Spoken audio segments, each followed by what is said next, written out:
What's up, everybody? Thanks for pressing play today. In today's episode of Nerd Nostalgia, you're going to catch me and Trey and a special guest. You might have seen it in the title. We are joined by Meg McDonald, a voice actress in the anime game. And so this interview is basically about her career, the anime industry, how to become a voice actor or voice actress, and really just going over the anime industry. Guys, before we jump into everything, I want to make sure that y'all know to go ahead and follow us on Instagram at nerd.nostalgia. Follow us on Facebook at Nerd Nostalgia Podcast, on YouTube at Nerd Nostalgia Podcast. Drop a comment, send us a DM. We love hearing from you. If you're an artist of some kind and you have nerd artwork, please, we love to showcase that kind of stuff. Also, if you already haven't, please go to Apple Podcasts and drop a review and a like and give us the old 5 stars. Also, follow Meg. Here she is. Follow me on Twitter. I'm not that active, but I really try. It would be Margaret McD _VA. So MARGARET MCD _VA. And that would be my Twitter handle. I also have a Facebook page, and it would be Margaret McDonald, voice actress. Please go ahead and give me a follow. Message me if you want to talk to me about anything in particular. And if you have any particular questions, please message me. I will 100% respond. All right, guys. Before we get started, here's a quick clip for you to enjoy. I'm Miho Nishizumi, and this is Nerd Nostalgia Podcast. And thanks for stopping by, Panzer Vor. Oh, and fuck you, Brian, with an I.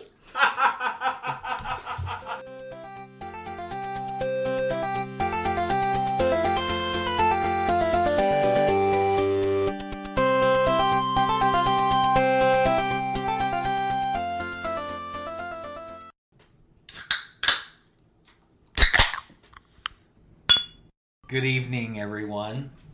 First order of business today, and please say in the comments what you want to be called.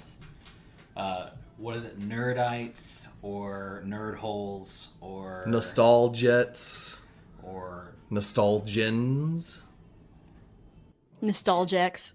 nostalgics? I like that. That was good. Hey, who was that voice? Who was that? Brian, did your voice drop a few decibels there? A few pitch points? I see what you're doing. I didn't get it at first.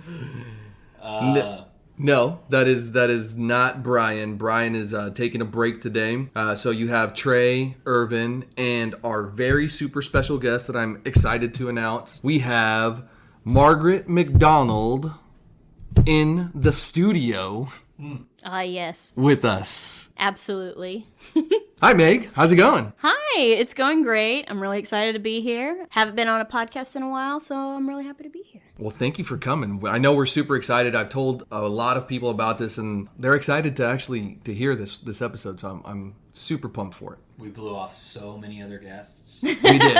in order to get you here.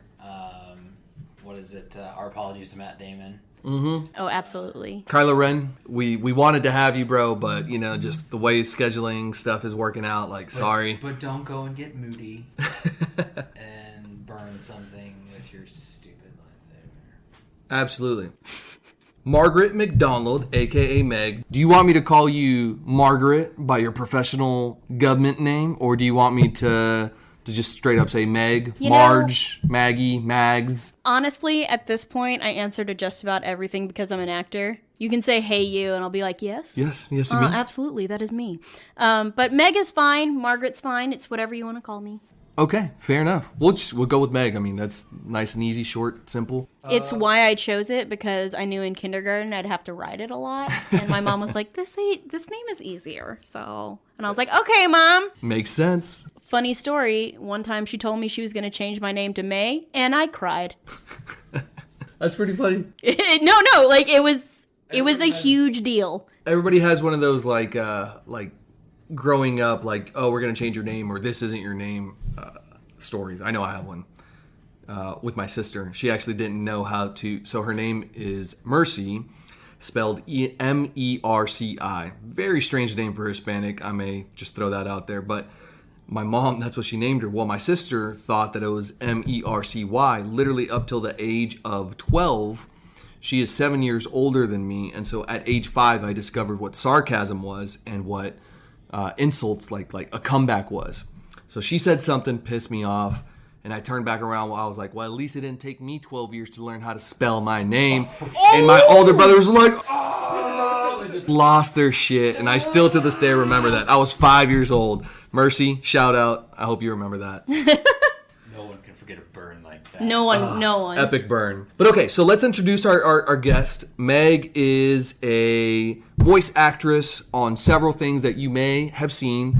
Meg, please give us some of those that you've been a part of. So first I'll throw out the list of the ones that are on Toonami since they're the more well-known ones. I have been in Akame ga Kill, Parasite the Maxim, Dr. Stone. I have also been in Citrus from Funimation. I'm also Miho Nishizumi in Girls in Panzer, and I play Rika Takanashi in Love Chunibyo in Other Delusions. I have a big long list, but I don't want to list them all off. Yeah, for sure. So you can go Google it, I guess. IMDb her. IMDb. It's legit, guys. Oh, also Seven Seeds. Seven Seeds on Netflix. We actually Seeds on Netflix. we've been watching that in preparation to kind of chat about it and stuff. Really good, really good. Actually, one of the guys and shout out to you, John, that I game with. He actually was like, "Oh, I've seen it on my queue, as a suggestion." He's like, but I haven't gotten into it. And because I was like, hey, we're going to have this voice actress on our show. He's like, oh, dude, that's dope. He's like, I've seen, it's on my queue. He's like, I just haven't checked it out. And he's super big into anime and stuff too. Yeah. And so I was like, yeah, man, check it out. It's actually really good story. It has a great story. I like it a lot. Yeah, the first half of the season, the first 13 episodes are really crammed in there, and you get introduced to a lot of characters. But from what I've been told, it slows down more and delves more into the individual characters more. Yep. So there's that to look forward to. Yeah. Season 2, I think I saw is coming out, I think March 26th or something like that. Oh, wonderful. Yeah. I only know that I sign these things that say I'm not supposed to talk about them until a certain date, and then I just have to wait until that date, and maybe I can talk about it then. Well, I've never signed that shit, so F you. That shit's coming out March 26th. There you go. Look it up on Netflix, motherfuckers. Well, let's get to know our host a little, or our guest host here, Trey. What do you think? Yeah. So I guess we'll start at the beginning. Mm-hmm. First question is, how did you get into it? I got into voiceover. Actually, I was into anime when I was younger. I was mostly into it. I had watched Sailor Moon when I was younger. I had watched a little bit of Pokemon. I wasn't that into Pokemon when I was younger. I liked the game aspect. What is wrong with you? I know, I liked the game aspect, but not necessarily the episodes, because depending on when I got home from school, I couldn't keep. It was very episodic. We've discussed this. We've talked about this. That getting into anime, especially at a younger age, and for someone in our age group, let's say, right, or late 20s to even late 30s. So yeah. If you're in that age group, there was a lot of contributing factors to one, what shows you got into, two, if you got into anime at all, right, or you just stuck with normal programming. Case in point, my wife, who can't understand what the hubbub is about. But so, the thing that I remember some of them, the most vividly of when I was younger, is I remember Sailor Moon was on, and I was either in 3rd, 4th, or 5th grade. It was somewhere in there. But if my sister didn't hustle out of school, I would miss. Because Sailor Moon started at 3:30 and Dragon Ball started at 4 on the WB. So if my sister dawdled, I wouldn't be able to get to watch the episodes. And because they didn't do it once a week, there were new episodes every day. Yep. If you missed an episode, you were just SOL. This was before TiVo and recording and DVRs and all that stuff. Hey, don't date us like that. Oh, have to, bro. Guess what? All you millennial punks. Just kidding, I'm a millennial, but what I don't even know what I guess they're Gen is. Y. Yeah. All you little Gen Yers. I'm all about Gen Y. They're all about taking apart the establishment, and I'm like, cool. We started that. We started questioning it. Yeah, we started, but then we were like, we don't care. Whatever, it's fine. It's fine. They're taking up the mantle, and I'm down with it. That's fair. But yeah, so when I was younger, I was kind of into it, but it was really hard to get into it because of that. But when I was in high school, I had a lot of friends who were really into anime. Mm-hmm. But they were into anime the way that, no dubs. like subs only. We could only watch this, and this. They were purist in a sense, but they only considered certain anime as worthy of watching. So, like, we watched Gundam, we watched specific titles, but, like, there were no slice of life, there was no, like, there was a couple shoujo that we watched, but, like, in our anime club, it was very cliquish in regards to what anime we watched. So, like, I kind of liked it. And the first time I really got back into it was when I was in college, and I watched Toonami, and I saw Blood Plus. And I was like, this is one that's geared towards around my age group, and it's not edited to be towards my age group like Sailor Moon was. And I really enjoyed it. So that was the first one I really, really enjoyed. That was the first one that really got me back into it. Because I had watched Trigun, I had watched Cowboy Bebop back in high school, but at the end of the day, like, I had watched the quote-unquote popular anime. And as in college, that's when I started delving into the illegal streaming sites, because there were no legal ones yet. Even Crunchyroll started out as a non-legal service. Really? I didn't know that. I did not know that. It originally started, and when they realized how it was affecting the industry, they were one of the only pages to man up and license stuff. And nice. They really led the charge on that. That's super interesting. I didn't know that. I actually just found out about, again, I'm like an anime novice at best, I would call it. These guys are a little bit more versed than I am. And I just found out about Crunchyroll through them a few months back, and they told me what it was. I was like, oh, cool. I didn't know that was a thing.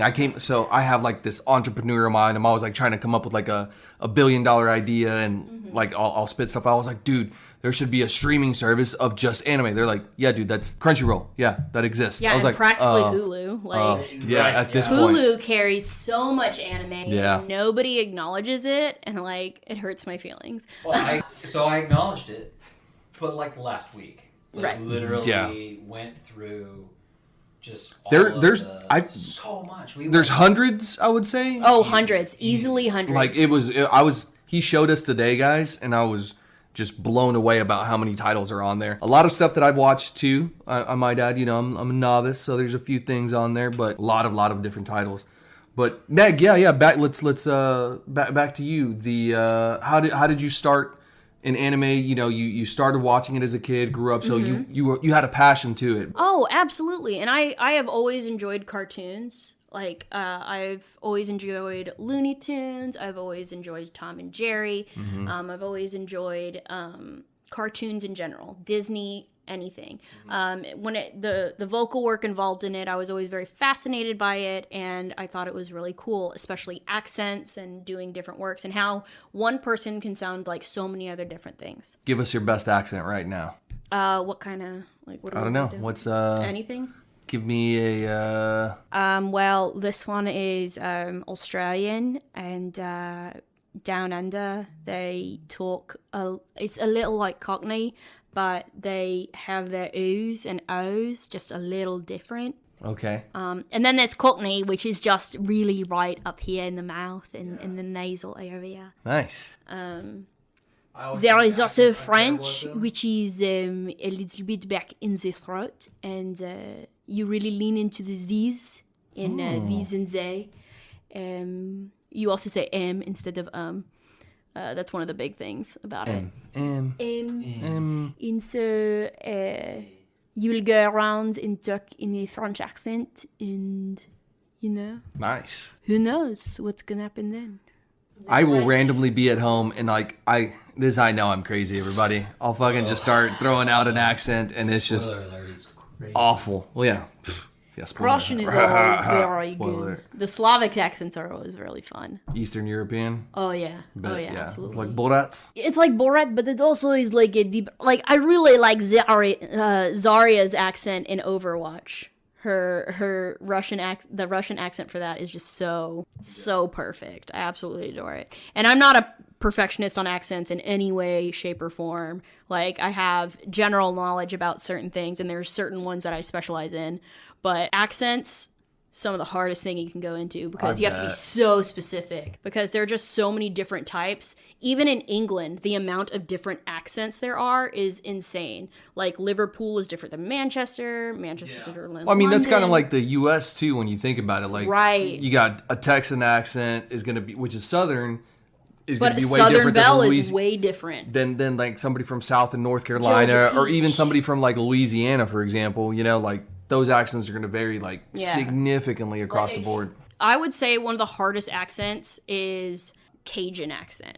Like those Cajun accents where it's like super like down on the bio, like those are very difficult. And it's amazing how difficult it can be. I also think Jamaican accents are very difficult and I won't even try. Why not, man? No, I am so bad. Like there are just specific accents that I'm just really bad at, and I there are a couple accents that I just I will never try and get it. But yeah, because I was into all of these anime titles, but I never thought that I would be able to get into the actual industry because it is known for notoriously like being so difficult to break into. Voice acting is very difficult. Voiceover in general is very hard because at the end of the day, if you've studied to become an actor, you have this toolbox where it's you use your face, your your posture, the way you walk, the way you gesture, the way you stand, all of that contributes into acting. And voice acting is a distilled, very, very distilled form of acting, which is just your voice. And the thing that makes it even harder is that with anime, it's already animated. I can't change anything of what it's already been doing. Yeah, if it's like reactive almost. If it's a prelay, like most American cartoons are prelay. So the actors go in and they do their lines and their takes and they decide what's going to be in the episode and then they animate it. So like they'll have like the general people walking around, but you can ad-lib depending on what you're doing. Like I know Rick and Morty is well known for ad-libbing. Oh yeah. I could totally see that. Right. The So burping, right? He's Supposedly, new to it. He's I new fucking loved Rick and Morty. new to Like it. binged the shit out of it. He sat on my couch and ate and watched it all day. What is Yeah. your favorite episode of the newest season? I haven't watched the news. Yeah, because it's not out on Hulu or whatever yet. So See, Is it good? I Is it good? am It a looks like big it's old good. nerd, and I broke into my parents' house, and I set it there. it's not breaking into their house if It's they fine. love I if they have love a you key. It's if they fine. love you They if love they love me. you. I have a key that I know that they hid somewhere. Right. And so I recorded all the new episodes. There you go. Just let me know when you get to Snake Jazz, okay? Got it. Oh my god, I'm so excited now. There are so like I definitely stood in line for about like 4 hours for when the Rick and Morty bus, the Rickmobile came by Alamo Draft House a few Nice. years back. And I got some of the collectible merchandise from there. So I have that's like the dope. little spaceship. I have the Meeseeks box, and basically, We have a Meeseeks box too. so the one where No, he goes we like have this. we have the board game. Oh, nice. Okay, so the box that I have, it plugs into the wall, and you know those big display like air flappy tube guys Yeah, that yeah, people the- do, like the car show costume- guys. Yeah, yeah, yeah. Right. For at, like they're at. It's basically that, but it's a Meeseeks, and you turn it on, and it does that, and it's great. It's absolutely fabulous. I promise I will chug both of these. I am dual wielding Dual wielding, some nice. apple cider right now. I'm working on it, and they're looking at me disappointed because I am dual wielding instead of just chugging one. But, you know, sometimes I like a little lukewarm one. Sometimes I like an ice cold It's one. There you go. Well, it's because Anne gets mad at us that we make reels on the tail. Yeah, that's why. It's cool. I've got 2 coasters now. 2 coasters. It's like dual sheets. It's not like y'all use this thing for this table for anything, anyways. But you know, Podcasting.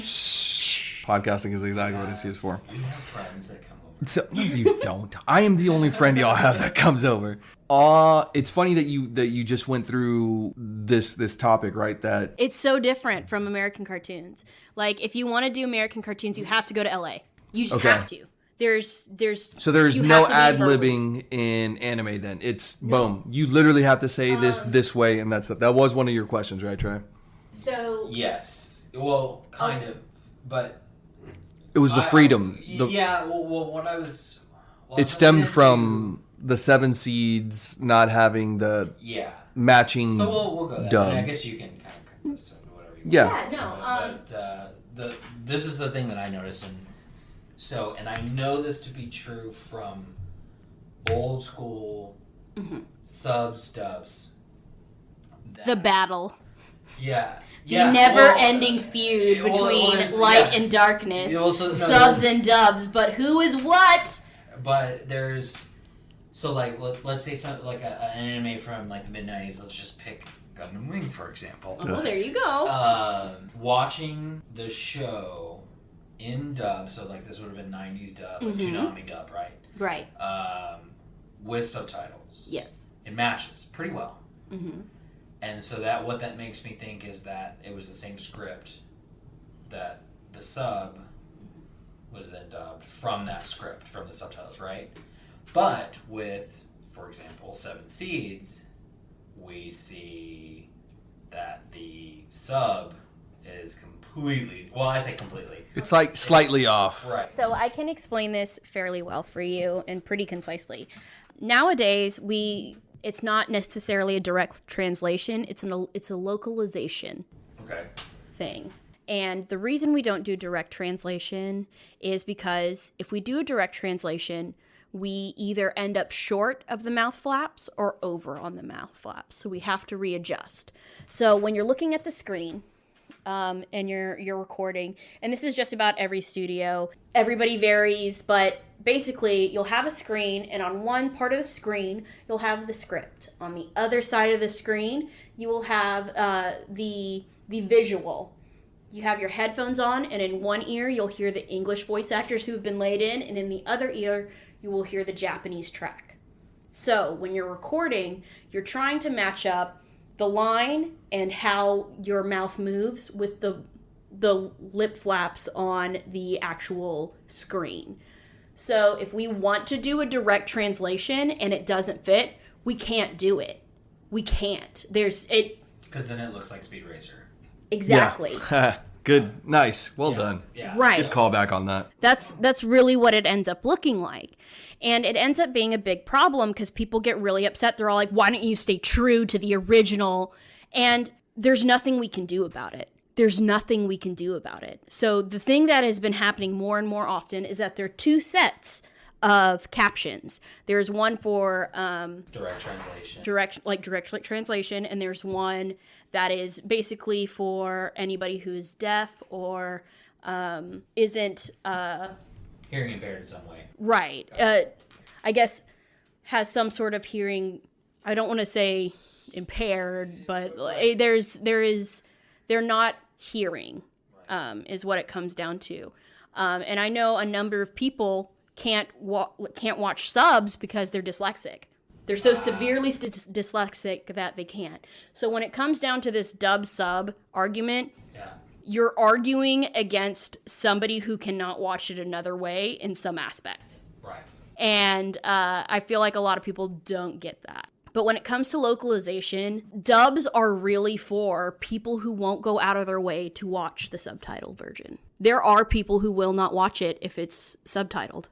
Yeah. Whether... I'm pointing heavily. I'm 100%. I'm not...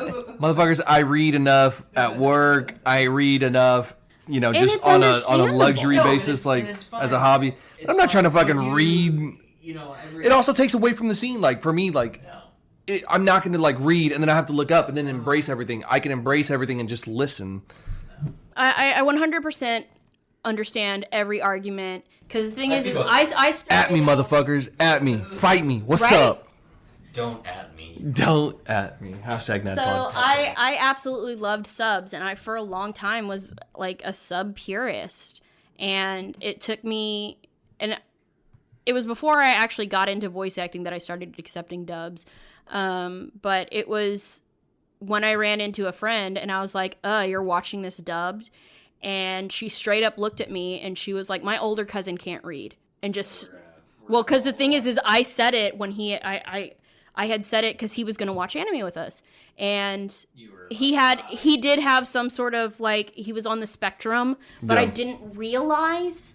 And when I said it, it was an off comment, and her mom left the room, and I didn't realize how much of a issue that it was, because I to me, that's where everybody, like everybody gave each other crap for that. So I was like, gross.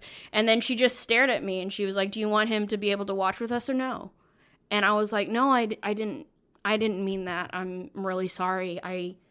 I'm so used to people just watching, and I didn't know what to do. I felt so uncomfortable. I felt so out of what do you do in that situation? And because I was younger, I was like in college, like I was in my first couple years of college. Yeah. Like, so first couple of years of college are notorious for being like your first, like trying to find yourself and trying to fit in like really well. So like that really affected me because I had never considered that anybody with some sort of, I guess, disability, would you put it at that point? Yeah, I mean, just difficulty handicap watching. No, right. Difficulty reading, difficulty listening. It'd have to be disability. It'd have to be like, but it's no, but that makes perfect sense, and I never thought about it that way. Right, I had never thought about it that way, and But that I was never- the first time it really slapped me in the face. But I really had never cared one way or the other.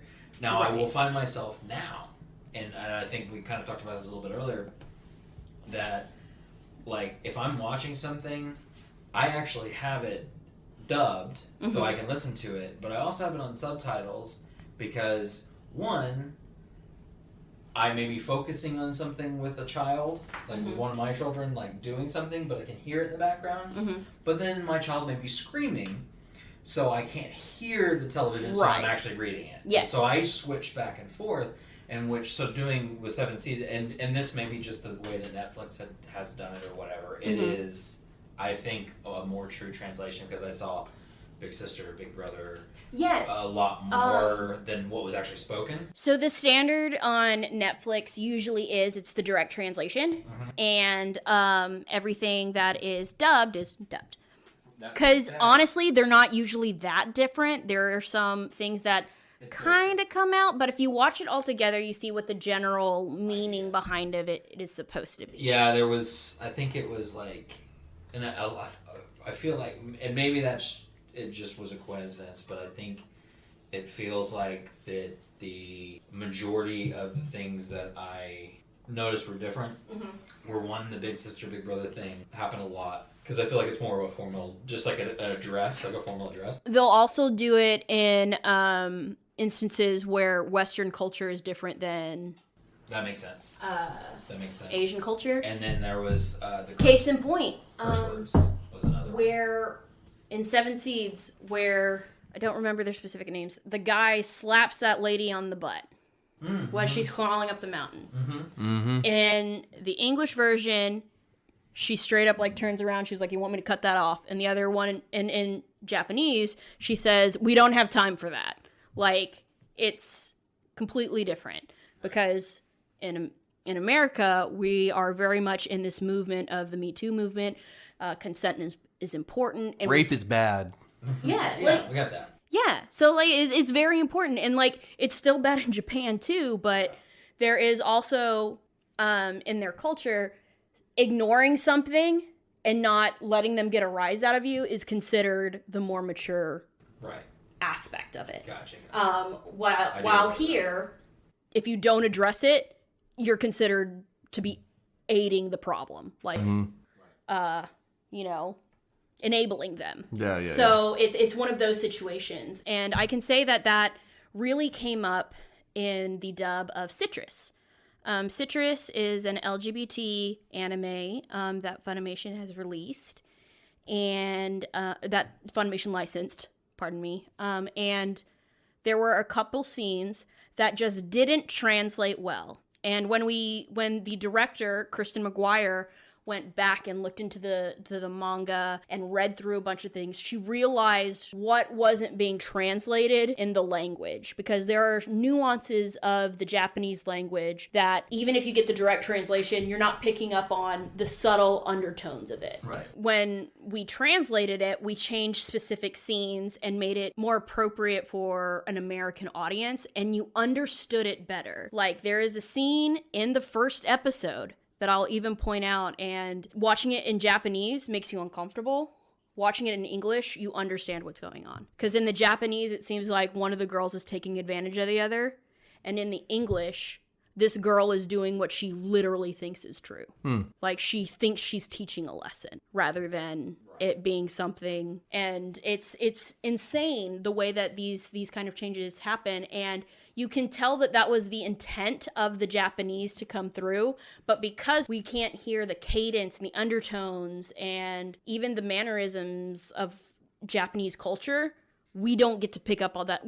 We can't pick up on it. Yeah. Right. Like, even somebody who is fluent in Japanese, They're not going to, yeah, exactly. If it's not something that Even they like a have Japanese absolute American training wouldn't for. be able to pick up on it just because they could have grown up here. They speak, his Right. parents are Japanese. He's just not going to have that because he is more American than he is Japanese and Right. grew up in their society and culture. That makes sense. The cultural differences are a big deal, and we have to address that within the dubbing community. Another thing that really comes down on people, on actors in particular, is that actors will get destroyed by sub-only fans for things that are not in their power at all. Yeah. They'll be like, oh, I can't believe they said this line this way. At the end of the day, it's the director's call. You're almost a tool. You're just there for your voice, basically. Which kind of brings me up to one of the questions that we had for you was, and I'm totally blanking out on it right now. Mine was, so that being said, what was your first audition like?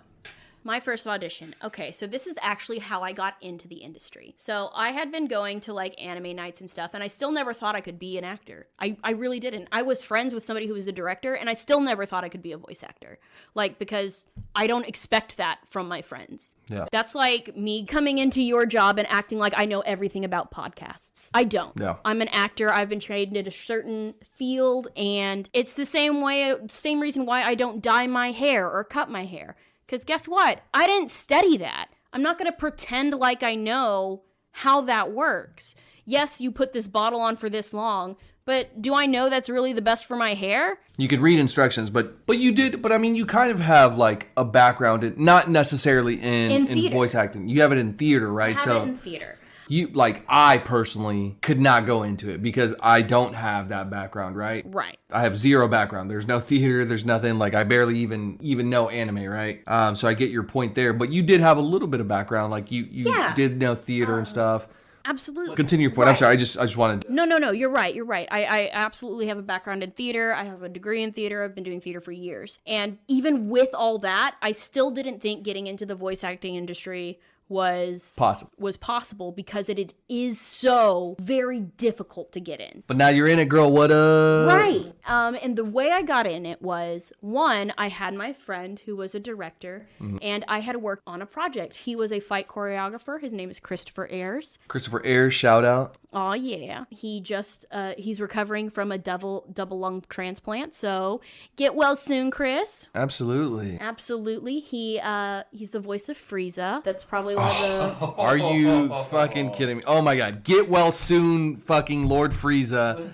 Oh my god, okay. These Saiyans, these monkeys, we need you. We need you, Lord Frieza. He's a doll. He's a wonderful person. I absolutely adore him and all he does. And he was a fight choreographer, and I was working at a school where we were doing Macbeth, and we needed a fight choreographer. And my director was really pushing back on me, saying like we didn't. And I was like, look, we're a high school. We have to have one. These boys are gonna kill each other. Fight each other. So I asked if we could bring Chris in, and so we did. And so I worked with Chris for a number of months, and we worked together for a while. And I still didn't even get my first role for him until years later. But my teacher at school, Justin Doran. Shout out Justin Doran. He played Aramaki in Seven Seeds. Oh. Baseball guy. Baseball guy. Yeah. I figured that was the easiest way to. Yeah. Hold on. Lots of dogs. Yeah. Wait. He was the dog guy, or was he the? Because there was technically 2 baseball guys, right? Yes. Okay, so he's the dog baseball guy. He for was those from that have Team seen Winter. that. Okay, Yes. okay. Team Winter. There we go. Okay. He is a great actor, artist. Remembering their names when it's Japanese, I'm like, fuck. I'm like, I don't. Oh no, I 100% understand that. like that's how Also, there were so many characters listed in the first 13 episodes of It's- 7 it's a Seas lot, that yeah. that it is very It's a difficult. lot, that's a lot. But yes, the guy Continue, with, yes. with the dogs. The guy with the. He was in a number of different anime, and I was in one of his classes in college, and he said to us, for your midterm, we are all going to have a professional audition at this studio. He had worked out a deal with this director that he would bring in all of his students and see how they tested in a professional environment auditioning, and if they found anybody that they really liked, they could call him and he would make sure that they would attend their sessions. And I was the one called. So I was gonna say, I was like, so it did not go well for you, is what you're telling me. Oh, absolutely not. No, I'm just kidding. It went well. I used a stupid trick that I had learned. He had mentioned it in passing along, like at the in like one of the very first classes, and I did it. And as soon as I did it, he locked eyes with me. And he gave me a nod of like, well done, young Padawan. Well done. Well, no, because the thing is I was given this. They gave me the line and they told me about the character, and it was supposed to be like super robotic and stuff like that. And I did it the exact opposite. And my teacher snapped his head and like glared at me.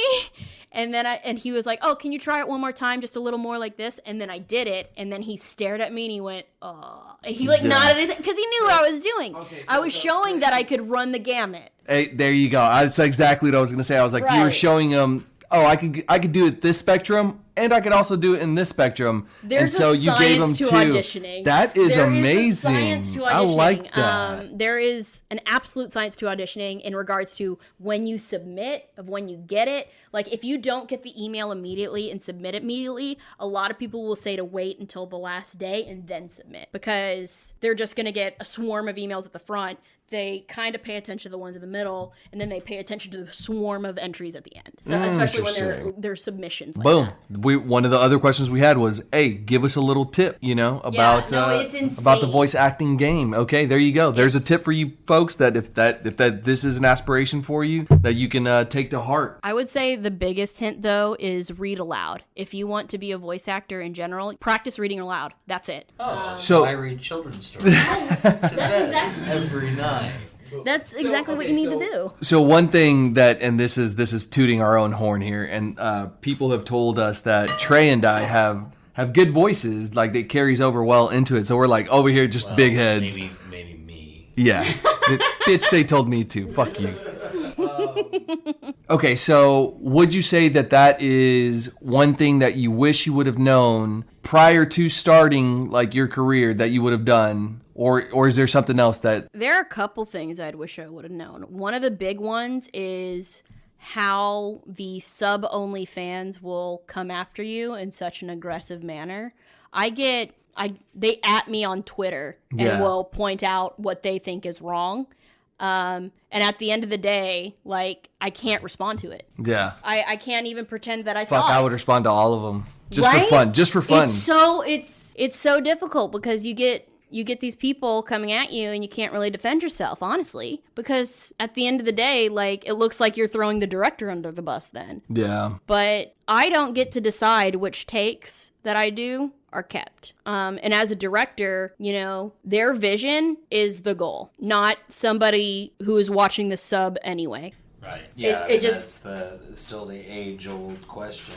Subs and dubs. I think you've really broadened my perception of like how it not necessarily came about, but like I understand that dubbing it, and especially like in the early versions of dubs and everything, was just to bring it to a wider audience, Right. And especially for children, like if there are shows that are geared towards children, but now we've gotten to the point where anime is global, Right. and there are we discussed it earlier today that there's just so many different genres of anime and so many different directions that it's taken some geared towards adults and some geared towards children, and whatever those may be.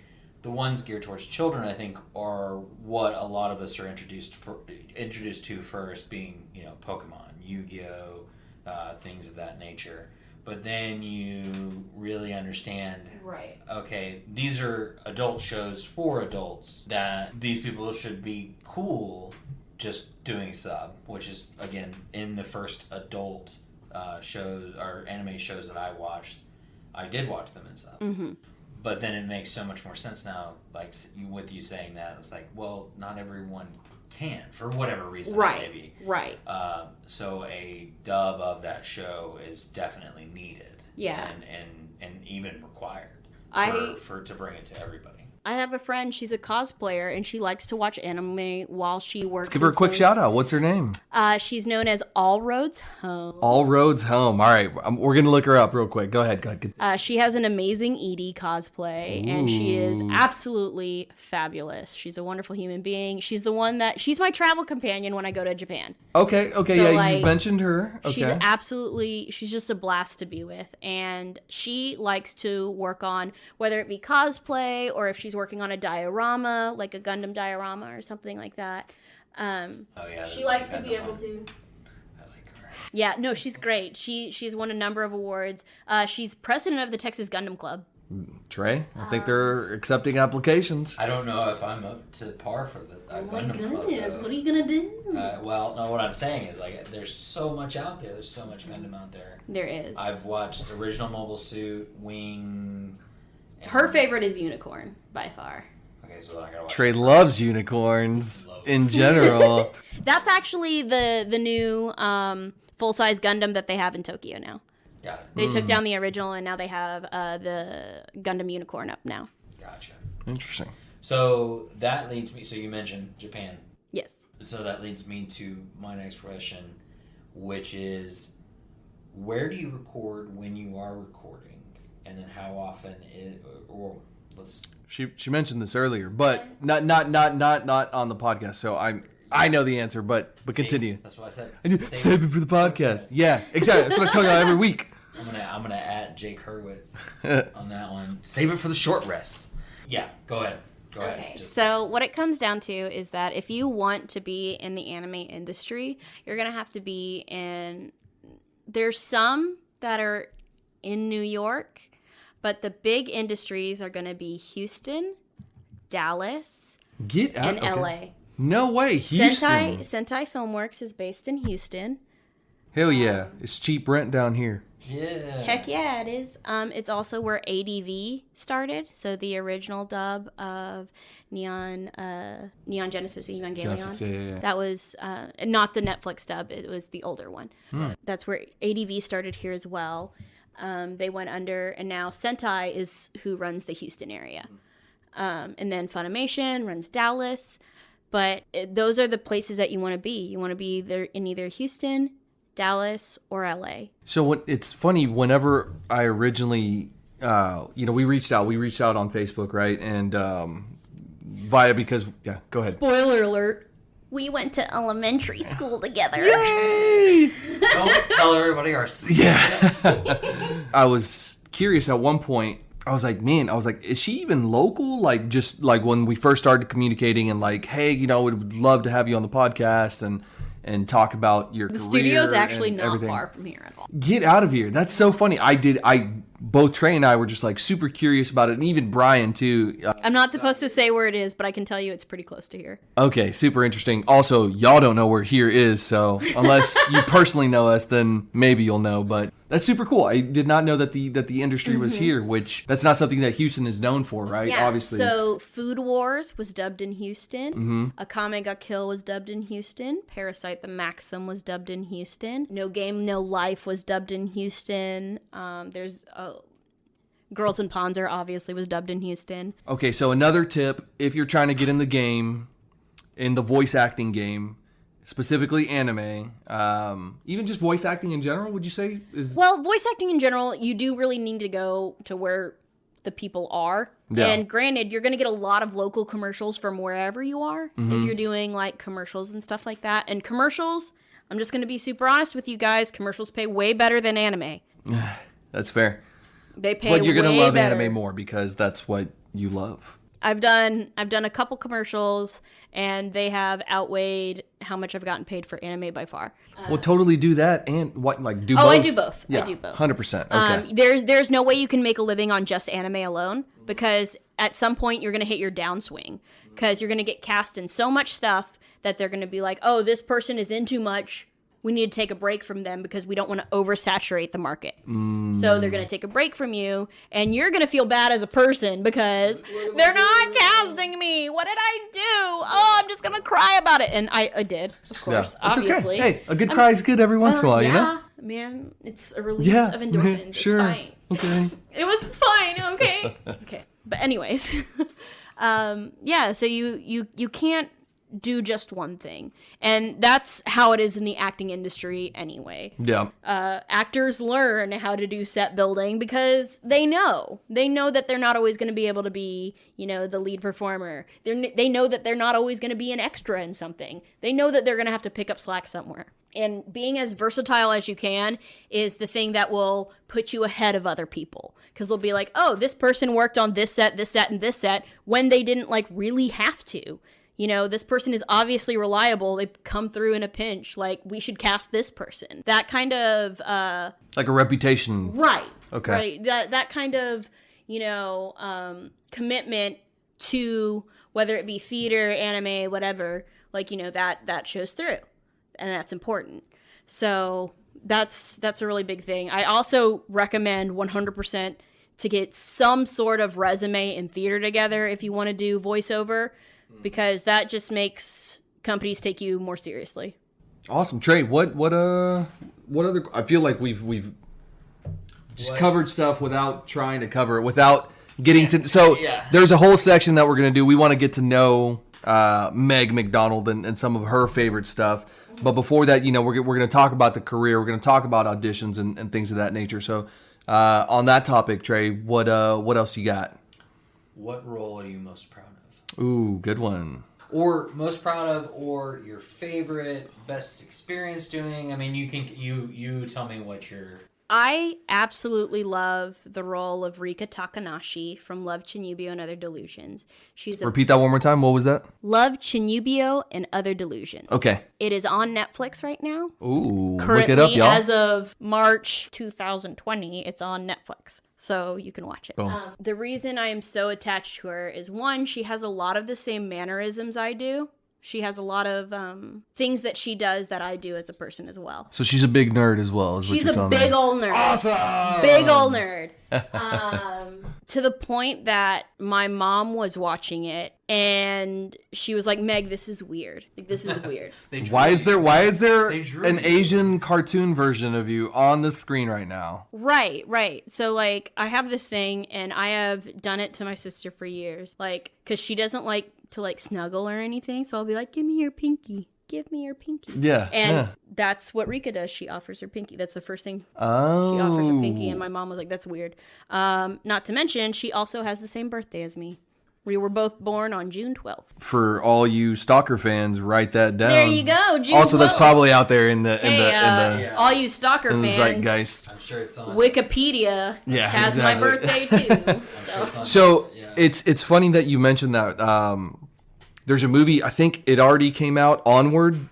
It's either already just came out this past weekend or it's coming out this weekend. I can't remember the specific date. It's a Is it Disney the one with the Pixar. trolls? It's the Trolls. Yeah. Yeah. It's a super. I like it because it's like Is it out yet? it's a fan. I think it is. Okay. I know one of my friends saw it, so I'm assuming it's out. It's Tom Holland and... Chris Pratt. Yeah, so My favorite thing is the memes that have a picture of Onward and then a picture under it, and it's the Elric brothers being like, "Excuse me, we did this first." Yeah.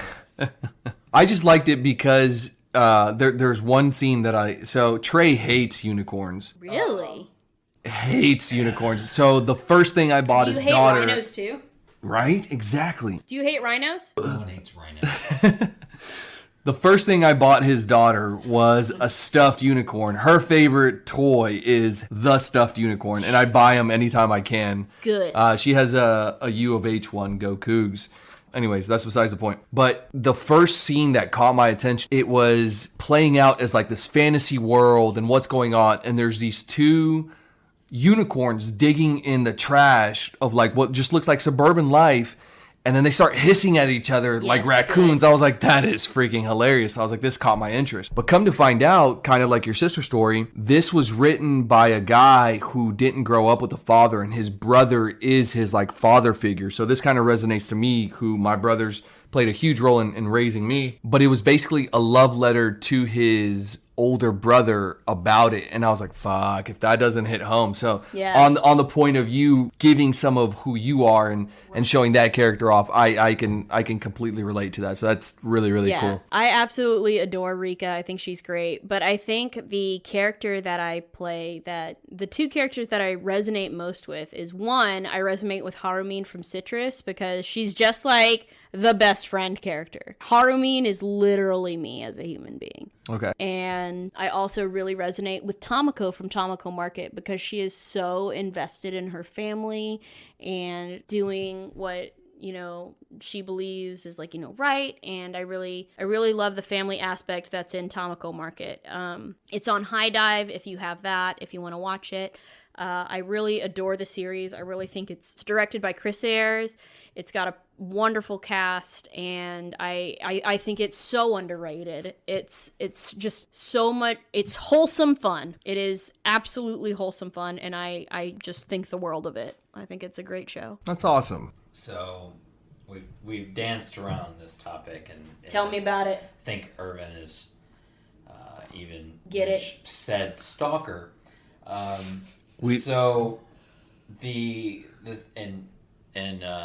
Meg McDonald's Wicked Eye Disciples, Oh, yes. the public group on the Facebook. Oh, I did not know about this group. This group is in dedication to the voice actress Meg McDonald, who did roles such as Rika Takanashi from Love, Chunibyo, and all I have is a screenshot because I took a screenshot. And there's see more, so this possibly could go on for days. It's a public group that was created in 2016.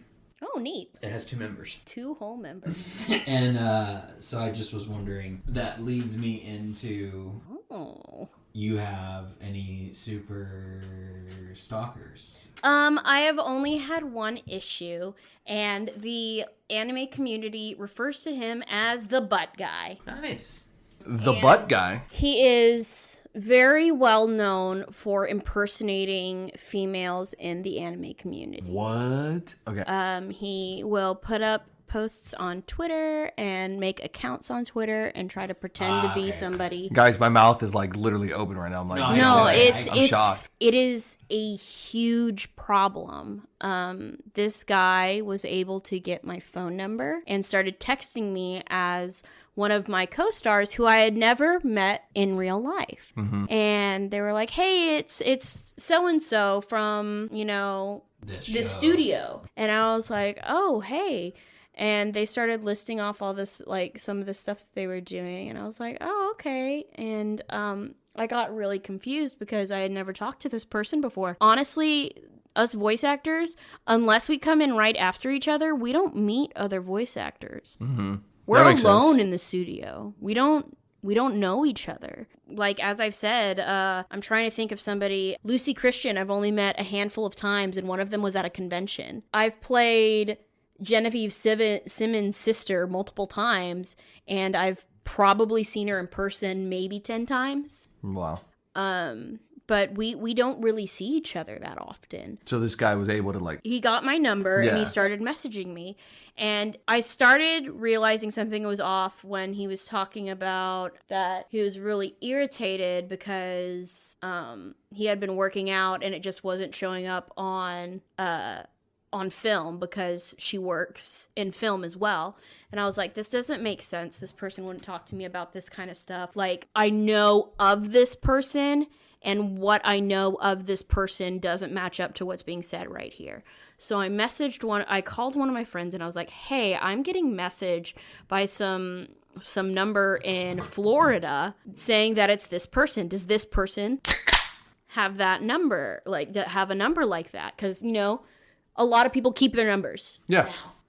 Whether they be from like, New York, from LA, when they move somewhere, they keep the number. Right. Like I have the same number since I've had in high school. So if you still have my high school number, hey. Hit me up. You slide in them DMs. Yeah, slide in my DMs and I'll be like, who are you? Oh my God. And what it comes down to is that, I had no idea who this person was. So I asked him, I was like, hey, does this person have an area code of this? And they were like, no, they don't. So I had to go onto Facebook, find them on Facebook and message them and say, hey, somebody is impersonating you and messaging me. And they were like, please send me all of the screenshots of your interaction so I know, because they're in the media. Yeah, that's wild. They needed to know what this person was saying. So I sent it all to them. The next day it came out that I had an impersonator on Twitter and I had to get it shut down, but Twitter doesn't really acknowledge voice actors. Right. Because they acknowledge American voice actors, but anybody who does Japanese voice acting, only maybe half of them are verified on Twitter. Mm-hmm. Like, there is an entire account on Twitter that is verified voice actors, and it's just letting you know that this is the verified voice actor account for this person. Oh, wow. And that's what they do. That's what the account does, is make sure that you don't mistake somebody else's profile for this person. And it took me, I don't know, I had to ask all my friends to report this profile. I had to, message all of my, coworkers from the studio about it and be like, hey, this person is impersonating me. Please watch out. This is what they do. This was their tactics when they were messaging me. So I blocked the number. I still have the number. And then... Can I have the number? Yeah, sure. I'll give it to you later. Son. Yeah. But blow it up. Yeah. It got to the point where this person went after, the exact wrong person, Monica Rial. She plays Bulma in Dragon Ball. She's one of the most prolific voice actresses out there. And I got a message from her being like, hey, do you still have that number? Do you have all this stuff? And I sent it all to her, and she was able to take care of what she needed to take care of. But the fact that, this is still... Did she find some hard pipe-hitting motherfuckers to go to town on this dude? Man. There are some people who, Hashtag Pulp Fiction reference, y'all. Yeah, they go... Time to go medieval on his ass, Exactly. There you go. Exactly. But it's one of those situations where, it doesn't happen that often, but when it does, it affects the entire community, and all of us have to band together on it. Voice actors, even though we don't know each other... if we know of each other and there's an issue, that needs to be passed around, it does get passed around. This person is known. We know their name. We know where they are. It has been reported to their family members that they have been harassing people online. It's been reported to police. And at the end of the day, there's only so much we can do. Hey, fans, if y'all want to take this to the streets and handle it yourself, what up? What up? Yeah, usually we don't have that many issues like that, honestly, but when we do, it stands out because the anime community is very accepting. It's well known for being a real catch-all for people who fall through the cracks, and we're very understanding about, you've gone through a lot of hardships, we want to be there for you, we understand.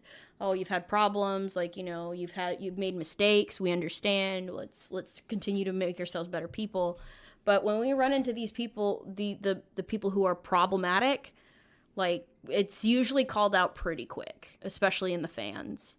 But there's tons of instances where people have had stalkers at cons and stuff like that. I know a voice actor who was slapped across the face an autograph signing. Get out. The reason that somebody was able to get that close to him and do that was because there was another stalker incident and all the security was at the person's table who had the stalker. All the security was there. Wow. So they just, I couldn't be a voice actor if so no, the quickest way to piss me off is slapping me across the face, and that just fucking dives into growing up shit. But I couldn't do it.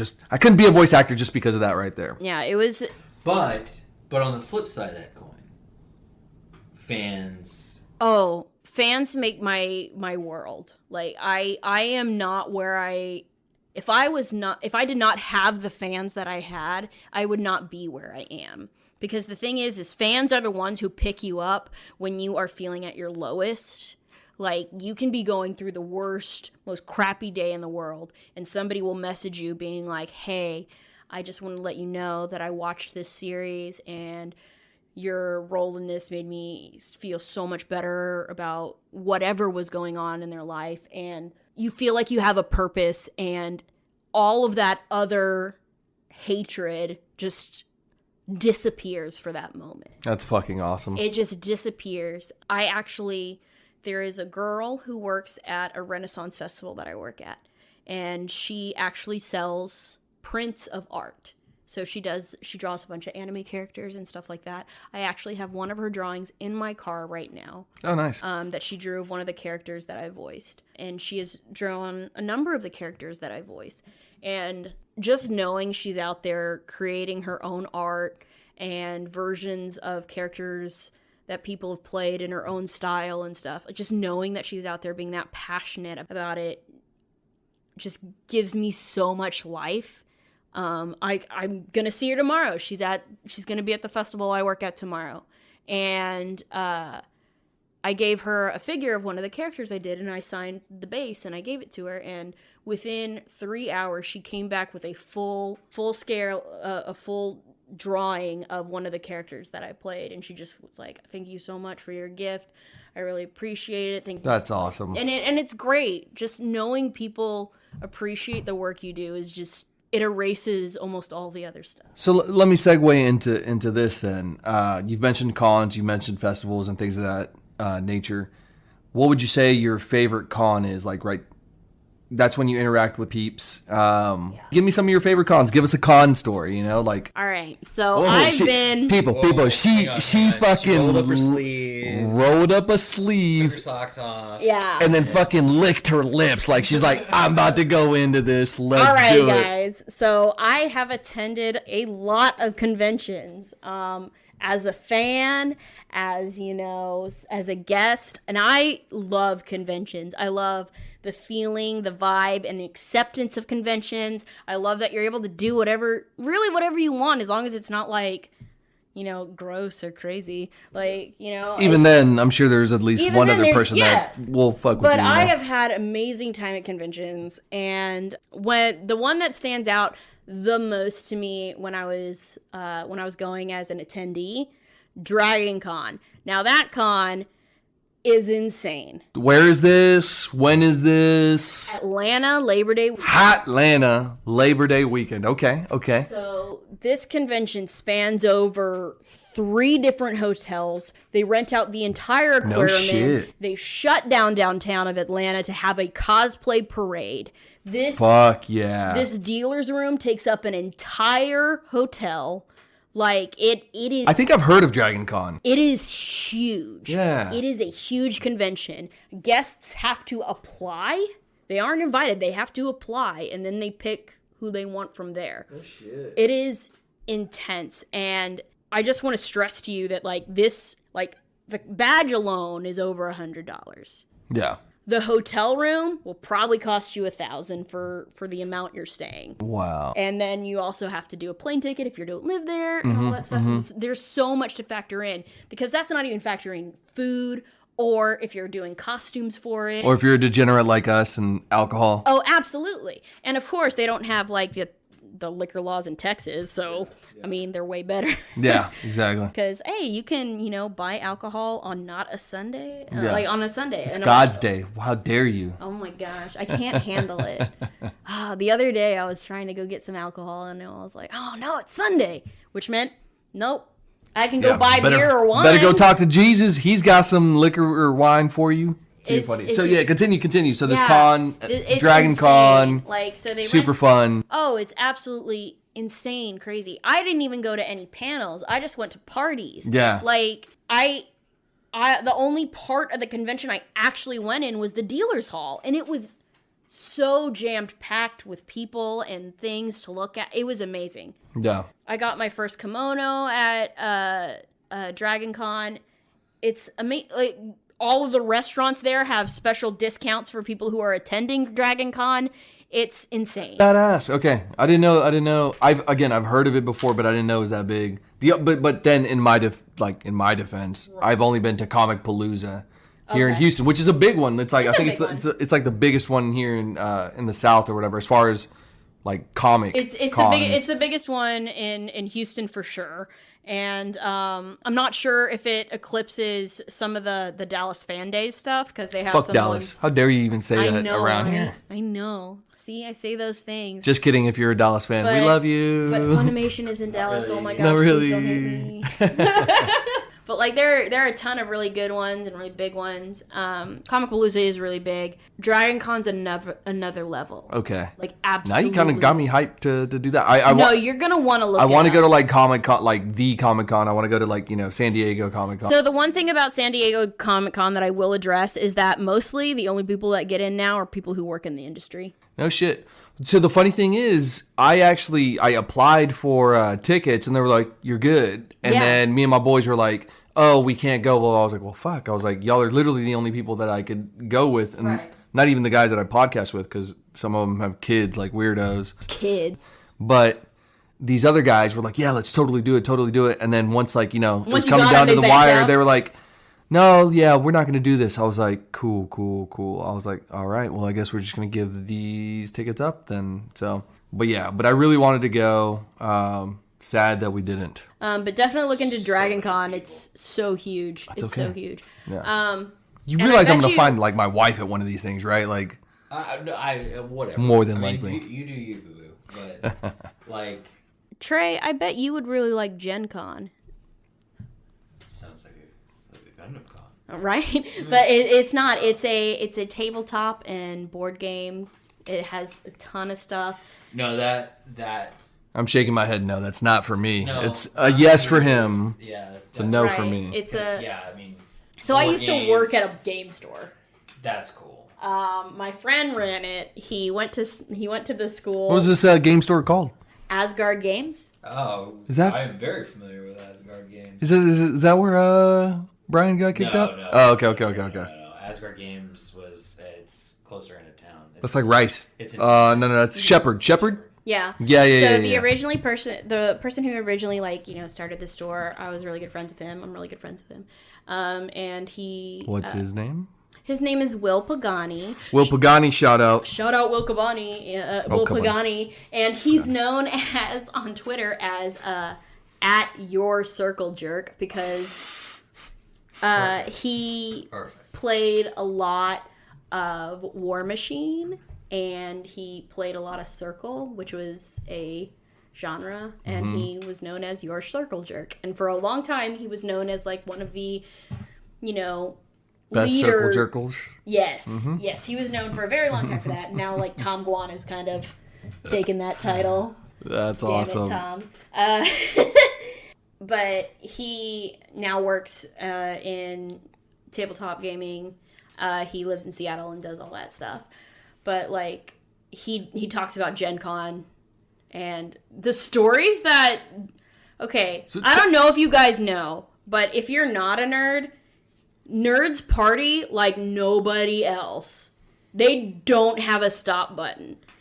If you did not know, because it's they let them out. Exactly. It's you can't reel them back in. It's 36 years of not partying and then being like, wait, this is allowed. No, like the time like I don't even want to drink alcohol anymore. Blackout was because I was partying with these nerds. Wait, how many times have you blacked out? I have blacked out probably 5 or 6 times today. Yes. I'm just kidding. Today, absolutely today. I have blacked out probably 5 or 6 times over my life, and it's usually with these damn nerds. Nice. Because...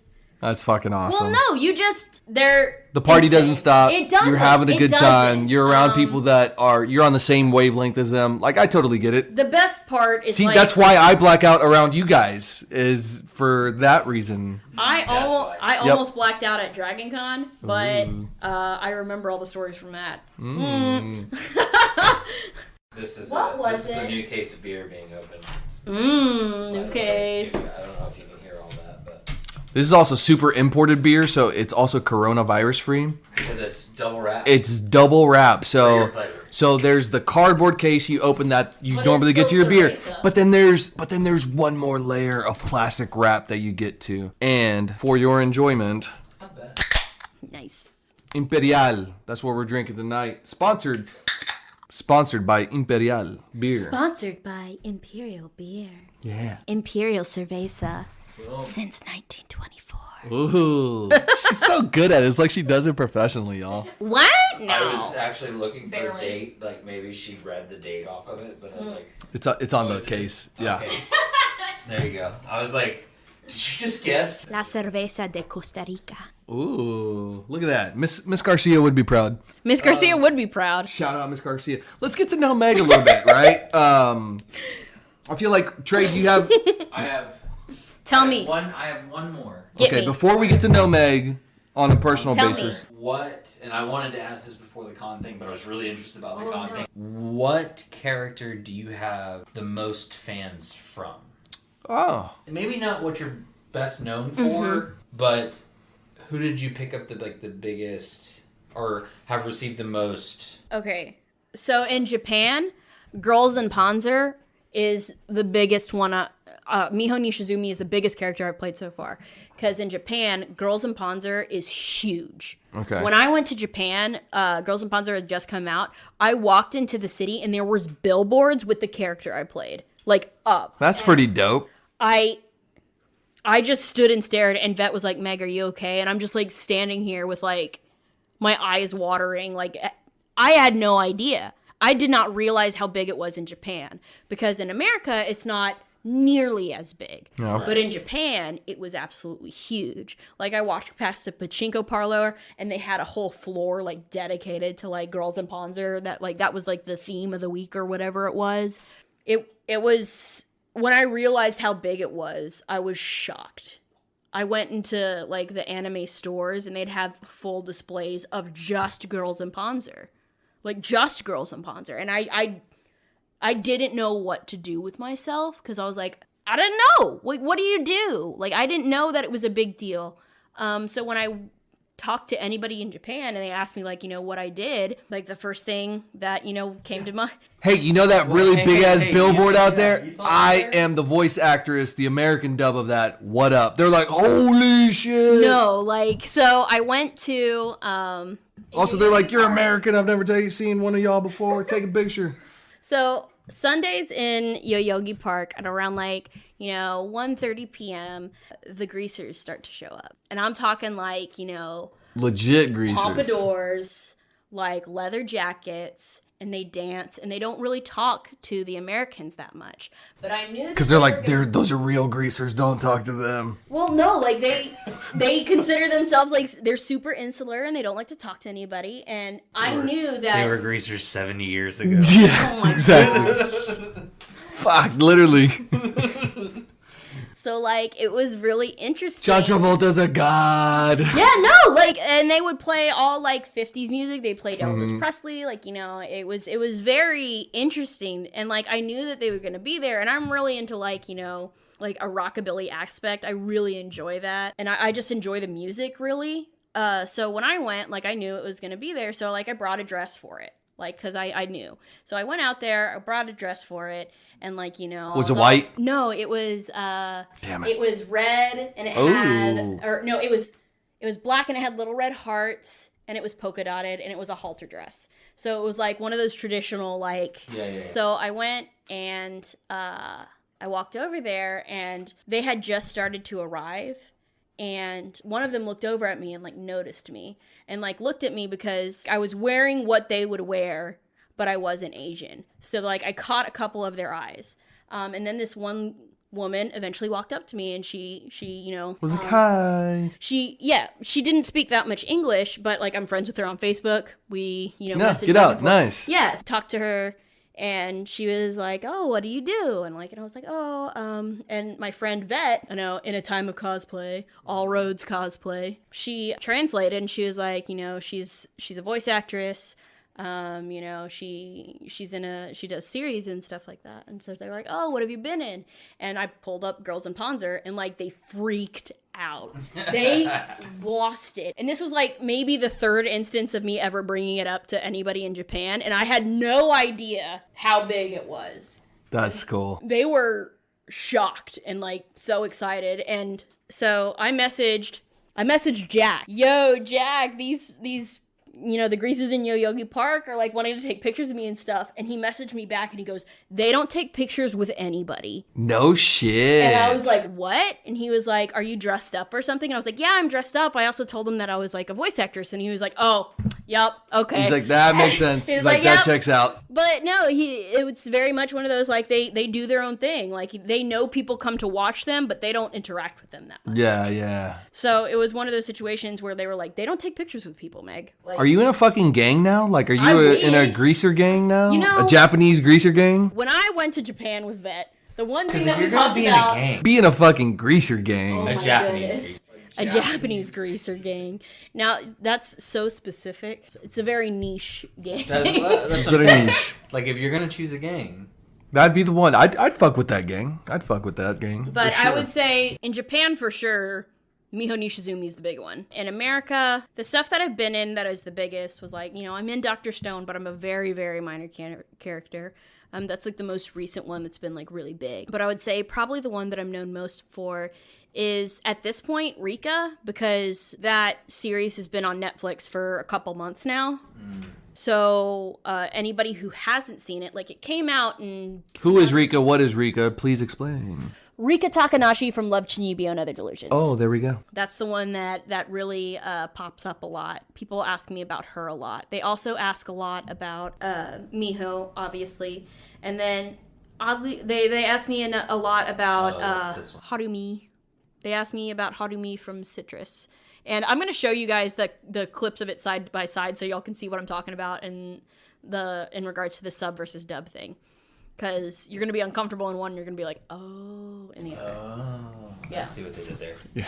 So it's a weird situation. Yeah, I would say probably Rika's the biggest. She's had 2 series, 3 movies, but that's the biggest one in America. That one's the most, I would say that one's the most beloved. That one, and then also Harumi from Citrus, because that one's such a, like, a lot of LGBTQ people watched it, and that's one of the ones that I really promote because I am really so for all LGBT titles being dubbed, because for so long they were ignored. And they're now being treated with the respect they deserve, rather than, oh, this is just a Yuri show or this is just a yaoi show. And I feel like people are actually being like, no, this show is going to mean something to somebody. I want this to be done right. And David Wald has been doing an amazing job at that. He's been really at the helm of making sure the LGBT titles have been really taken care of. And I just think that's amazing. Shout out to David Wald. What? Shout out. Nice. Awesome. So Trey, that does that wrap up your questions? Anything else? Brian, what do you think? Oh, that's what I thought, Fuck Brian. you, Brian. Fuck you. That's staying in, motherfucker. I don't know you, Brian, but fuck you. Oh, one more before we Ooh, the get in D&D there. one? No, one more before we get into Harry Potter, because that's fun. Who is your favorite voice actor? She said it already. She did? She did. She's Of mentioned all- it several times. Of It's all time? Bulma. Of all time. Oh, okay. Fair enough. or currently working. And now, she said utmost respect. I That's have fair. a lot of respect for so many actors in the community, like, you know, Steve Blum. Who's your favorite? Who Joe is your idol? DiMaggio. My idol? And it doesn't have to be... Is it Kevin Conroy is basically what Trey is asking. Actually, I would say... Mark Hamill? I would 100% cry if I met Mark. God, that'd be awesome. So I would too, I have but not met. because I would too. I met. because he's Luke Skywalker. Just kidding. So It is. Old man Luke sucks dick. Young Luke is a whiny little bitch. Get out of here with that. But he's can better. we talk about how Mark Hamill is the Joker and he's also Lord Ozai in Avatar: The Last Airbender? Yeah. No. So We haven't even fucking touched on the topic of Avatar: The Last Airbender, which Oh is my strange. gosh. No, we have to leave it. Oh. But it's not nostalgia, though. I absolutely. older. So Bitch, that I shit know is like Greg years Baldwin. old now. I know Greg Baldwin, the guy who plays Iroh. I have a signed copy in my house. Oh, shit. The director, That's so dope. the entertainment director at the Texas Renaissance Festival, his brother is Greg Baldwin, the guy who took over for Mako after he passed away Yeah. in Avatar: The Last Airbender. Wow. So I'm excited for the live action coming out, by the way. No, but we're getting sidetracked. Finish. Answer Trey's question. okay, so I really think I would lose my mind if I met Mark Hamill. Not just because he's an amazing voice actor, but because he's an amazing actor as well. He's a good human being. Yeah. And he's a big nerd, too. No, he does coolest shit for people. He really does. Because he's so just a cool good as human. shit. Yeah. He's almost Keanu Reeves status. I would say I he's... say he's more. No, would say- Keanu Reeves I was know. stuck on a fucking know. got stranded on a flight. He's like, "Hey everybody, y'all want to fucking rent A car together? A car together? Yeah. Cool, let's go." Like, No, that's cool. so Keanu, I would 100% want to go out for a beer with Keanu. I would want to hang out with Keanu. I would tell him that I'd be like, hey, Keanu, I just want you to know that when you did the made-for-TV movie Babes in Toyland and you played Jack and Drew Barrymore was the lead girl, that I had a huge crush on you. I literally have Babes in Toyland on my phone right now with Keanu Reeves on it. Right now. And Right I absolutely adore Keanu Reeves because I think he's a wonderful person. I think he's a genuine person, and I think But you're fucking building up that you would prefer to meet Mark Hamill over I him. absolutely Wow. love That's fair. Keanu That's fair. Reeves, and I respect his acting career, but Mark Hamill is my idol. Touche. Cool. He's one There of you my go. idols. I- And There if you we're go. talking about like actors and idols in general, let me just lay this down for you. Right. Okay, so Steve Blum and Joe DiMaggio are wonderful voice actors. Yep. I absolutely adore them. Kyle Urban, like, you know, there's a number of really great, wonderful voice actors out there.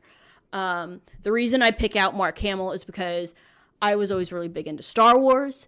I loved Batman the Animated Series. Who didn't? I loved Who Avatar didn't? The Last Airbender. Yep. Almost everything that Mark Hamill has touched, I have adored.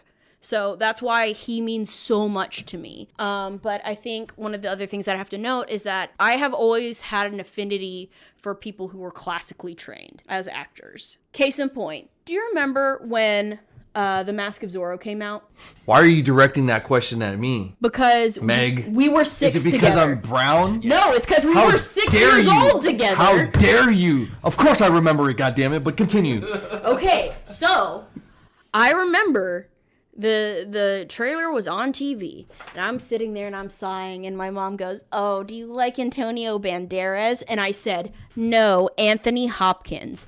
So at a young age, I really liked actors. Like Antonio Banderas is a great actor, but like Anthony Hopkins It's Anthony Hopkins. Is motherfucking Anthony Hopkins. Anthony fucking Hopkins. Like, if I ever got to meet Anthony Hopkins, I would just die. I would die. They'd be like, you can meet him. And I'd be like, well, nope, I'm dying right here on the floor. That's it. That's all that's going to happen right now. I'm just going to sob and cry until I hyperventilate. Like, that's it. If you ever want to have a conversation with Antonio Banderas, just call me. I'll put you on with my dad, I and was it's thinking- pretty much the fucking same thing. I knew that where that was going. My dad literally sounds like motherfucking Antonio Banderas. He's like, Irvin, how are you doing today? Do you want some more wine? Yeah, that's actually the question he will. He won't ask you that question. Actually, he will just pour you more wine. No, but it's Love you, Dad. Shout out. It's Yeah, from, no, it's a shout from across. It's a whisper from across the room. Do you want some more wine? yeah. No answer. He's like, that means he wants more wine. Yes. More wine for you. Oh, do you like the pupusa? Yes, he's so good. Yes. I fucking love my dad. He's the best. I love your dad too because I'm always drunk. Yeah. But yeah, no, it's just, I've always really had an affinity for classically trained actors. So like Gary Oldman, I have such a hard on for. That's cool. Yeah. A nerd on for. So are you the nerd-ons? You need to comment below. There actually is a podcast called The Nerd On. They're pretty we can't- good. We can't do that. We can't do that. Can't. Sure we can. Fuck you guys. Nerdlets. I still like nerd holes. But Nerd Holes is actually really good. So I think classically trained, cool. Mark Hamill, great choice. I have no. Do you want to know my lady crush? Go for it. I adore Helena Bonham Carter with a passion. Who is she? Who doesn't? Whoa! Guys, I'm. Whoa! Bellatrix Lestrange. Holy shit. Oh, okay. Yes. Chick from Fight Club. Yes. I am horrible. No, he's the worst with names. I am horrible with names. I adore her. So like, Brian. Oh God, I love Brian. Oh wait. Oh wait, Brian's not here. Yeah. I Who? go back and forth with the names, and I think that I've talked about this with you, and I'm not sure. I don't think I brought it up in the podcast before. Well, we used to play. I waited tables all through college, bartending and stuff, and so I played a game, or we played a game, I should say, where it was. Fuck with Irvin as much as possible to get him as mad as That's possible. a good. That's a good game. I never gave it played away that like game, I'm the champion. but you know. 2 to 6 episodes, I was like, hold on here. There's something going on. There is something going on. Fuck you. So where it's the game is you name either a movie or an actor, Okay. and then the next person in that line. So you can have as many people as you want. Right. It's usually pretty good between like 4 and 6. The person that names an actor then has to name the next person in line has to name a movie that actor was in. And then the next person has to name An another actor from the movie. Okay. Yeah. And- No, I love that game. And so it really makes you realize and learn who like actors' names and things Right, like that, because yeah. there's so many times it's like. Well, I feel like fucking if see you their bring up Johnny Depp and Helen Bonham Carter, you're just gonna keep going back and forth of Well, so like that's the Tim thing. Burton movies. So no repeats. Oh. And that's where it gets tough. So like one of our, friends at home play along. One of our like starting movies was always Pirates of the Caribbean. Mm-hmm. Everybody's fucking in it, and then we got really specific. So like it would be like Pirates of the Caribbean at like World's End or something. Ooh. And then Lord of the Rings, that was a good one because Oh yeah, there are so many like blockbuster actors. I played this game before Avengers. Ooh. And so, like, Avengers would be a great starting. Oh yeah, Because then absolutely. you can just, You can go all over the place with Right, that. right. And so anyway, I'm good at actors' name, I say I'm good. I'm pretty decent. Irvin is absolute dog shit. Oh yeah, absolutely. So, but yeah, as far as like voice actors go, and I wouldn't say he's classically trained. He's just a classic. Is Mel Blanc. Yes. And so like and it doesn't have anything to do with the anime genre because he was before all that and everything. But it was. I just think it's so amazing that Mark Hamill was able to pull himself out of the Luke Skywalker hole. Like, because the thing is like, it's the same thing that like Daniel Radcliffe had to face and the same thing Elijah Wood had to deal with. When you're in a big blockbuster film and you are this and character. a trilogy at that. Right. And I feel like Daniel Radcliffe and Emma Watson. You're a wizard now, Harry. Yeah, they really had it the hardest because they weren't just in a trilogy. No, they were in an freaking movies. 8 movies. Worldwide. Do you think they were ready for 8 movies though? Like, I don't think the studios was like. I don't think. 11, 12, No. There I'm are saying the some kids studios. that are I don't think really the good for studios it. were The planning studios weren't for ready. 8 movies. They were like, "Holy fuck, this They is were- balls deep amazing." They were like, oh, maybe we can do 7 movies because they're going to be 7 books. But at Or the end of the we'll day, at least have 2 movies and 5 that go direct to TV. well, no, because the thing is, it's the same thing that they do with any series. Like they tried it with Percy Jackson. Like they give it a shot. What a failure! and they Fucking tried it with loved those books. They tried it with the Divergent series. Oh, Alexandra Daddario. They tried it with the Divergent series, and the Hunger Games did better. What a terrible like- movie series, the Divergent series. Yeah, Those are bad. Well, It didn't translate. The books were better. Right. There comes. I don't think they realized that Harry Potter was gonna They still weren't that good. 100% be. I mean, I don't think that they knew that they were going to be able to make 8 movies. I don't think think they so. I thought think- 7 movies, but No, then they no, no. realized that the 7th book they had to break it No, into. no. I think legitimately. that was money I think they grab, came right? in like going like Money grab. we might be able to do like 2 or 3 movies and then it'll stop. And they were like, no. The We fact that the all full- of those the full went list. to, they were all theatrical releases, says something. Yeah. right. 100%. Easy. And then I think, the only other one that's But, like- done it as well, and it has, these 2 have followed the same formula, is Lord of the Rings. Absolutely. The best. And then Harry Potter. Now, Harry Potter, the source material, it was longer movies, right? It was longer in movies. I don't know about page count. We'll have to look at that. But Lord of the Rings, you've got the original trilogy, which is not the original trilogy, but whatever. We'll go with that. But then they were like, holy fuck, we made so much money. Let's make 3 movies of The Hobbit and add in content. The smallest book in the yeah. Oh. Anyway. Like, my main thing was I was like, The Hobbit should have been like 1, maybe 2 movies. Yeah. I feel like 2 was a strong choice. 1. I feel like 3 would have been too much. 1 3-hour movie, you'd have covered it, you'd have fucking done it justice, like, it'd have been perfect. No, it was But they were like, we're gonna make a series about this. Everything Bullshit. like that. Casting for The Hobbit. Lord of the Rings movies, by the way. Martin Freeman nailed it. Yeah. Nailed it. Oh my gosh. There was a lot of great things about that movie. Yeah. The first Actually, the first one's not bad. Yeah, but then But then it's just a fucking steep decline. So the thing is my dad, and there's a running joke in my family.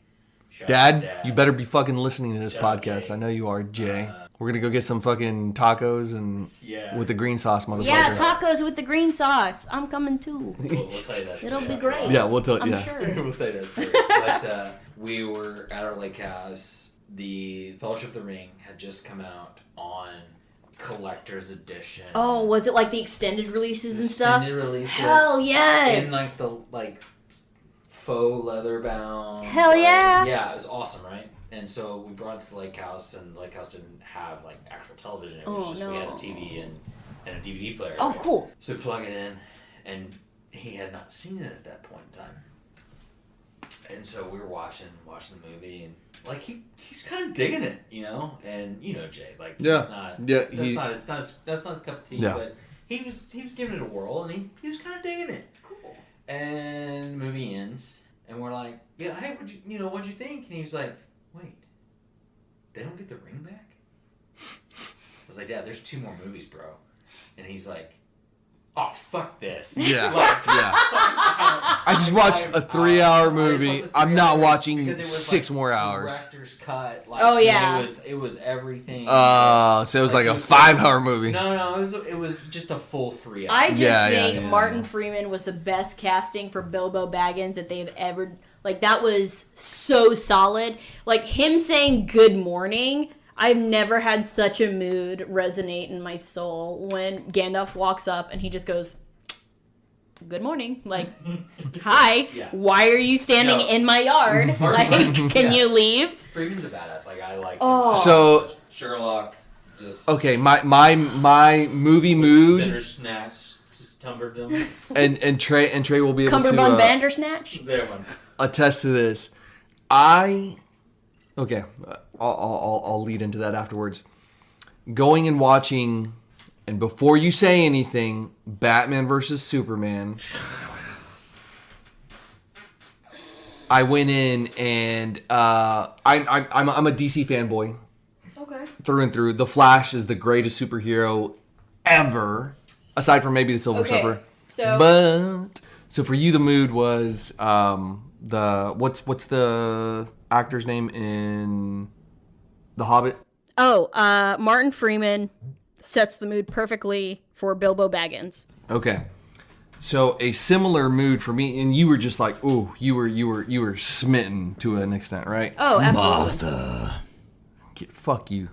And so I already knew you were gonna go there. So first of all, Ben Affleck is arguably the best Batman ever. Very arguably. There's a fucking high. Hey guys, Robert Pattinson, my dudes. Get the fuck out of here with your Bruh. goddamn Hey, no. glistening diamond motherfucking Do ass. not hold his acting up to that standard because he has been in a ton Yes, of things yes, and yes, he has yes, been yes. absolutely amazing. But I will always look at him as Edward fucking Cullen. I will not. He will always be Cedric Diggory to me. Absolutely. Really, one. If you could bring one person back, It wouldn't be Cedric Diggory. Hold on, in the Harry Potter universe, who would you bring back? Are you kidding me? I have no master. I am a free. So you would bring back Dobby? Obviously. Okay, what about you? Controversial choice, but No, 'cause the thing is that Dobby, this is my justification. He died doing like the greatest thing. Like, he died a hero's death, right? Yeah. He had lived for the last 4 years or whatever it was between. Right. He had lived a pretty good life and then had advanced elfish welfare, and then died saving his friends. So he died a hero's death. Wow, absolutely awful that he had to die. I think leaving that be is a good thing. Turning the tide, though, and changing everything would have been, I would say, Lily or James. Mm-hmm. But going back further, what was Sirius's brother's name? Regulus Black. If you keep Regulus alive to better understand where the power dwelt. Right. And because he had that change of... I think that was an important story that never got delved into, and I was very sad that it never got fully explained. Right. And fully fleshed out, right. Exactly. But I think in the grand scheme of things that if I were to bring back anybody, the only one who didn't know what he was in for was Cedric Diggory. He thought he would die because of the Triwizard Tournament, but which is, Voldemort would not... Which is now non-canon. I think it's been said as non-canon, which is the Cursed Child series, right? And that was the whole premise of the Cursed Child is to bring back Cedric Diggory. Yeah, because he didn't know what he was getting into. Spoiler. Too late for that. Yeah. He really didn't know what he was getting into in regards to that, because the thing is at the end of the day, he thought he would lose it to the tournament, but he didn't lose it to the tournament. He lost his life because of interference with the Dark Lord. And I do think it's very important to acknowledge that everybody else in the series who passed away knew that they were fighting for a greater cause, and Cedric Diggory was just a casualty.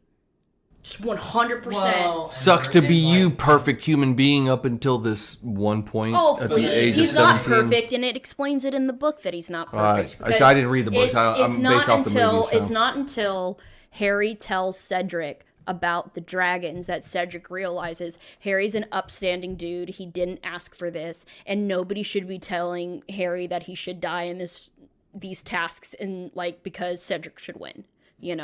And that's why Cedric tells everybody to back off the Potter stinks buttons that Draco Malfoy made.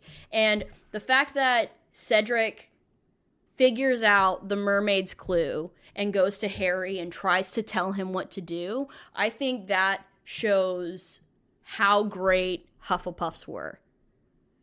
Sounds like okay. All right, hang on. I'm gonna okay.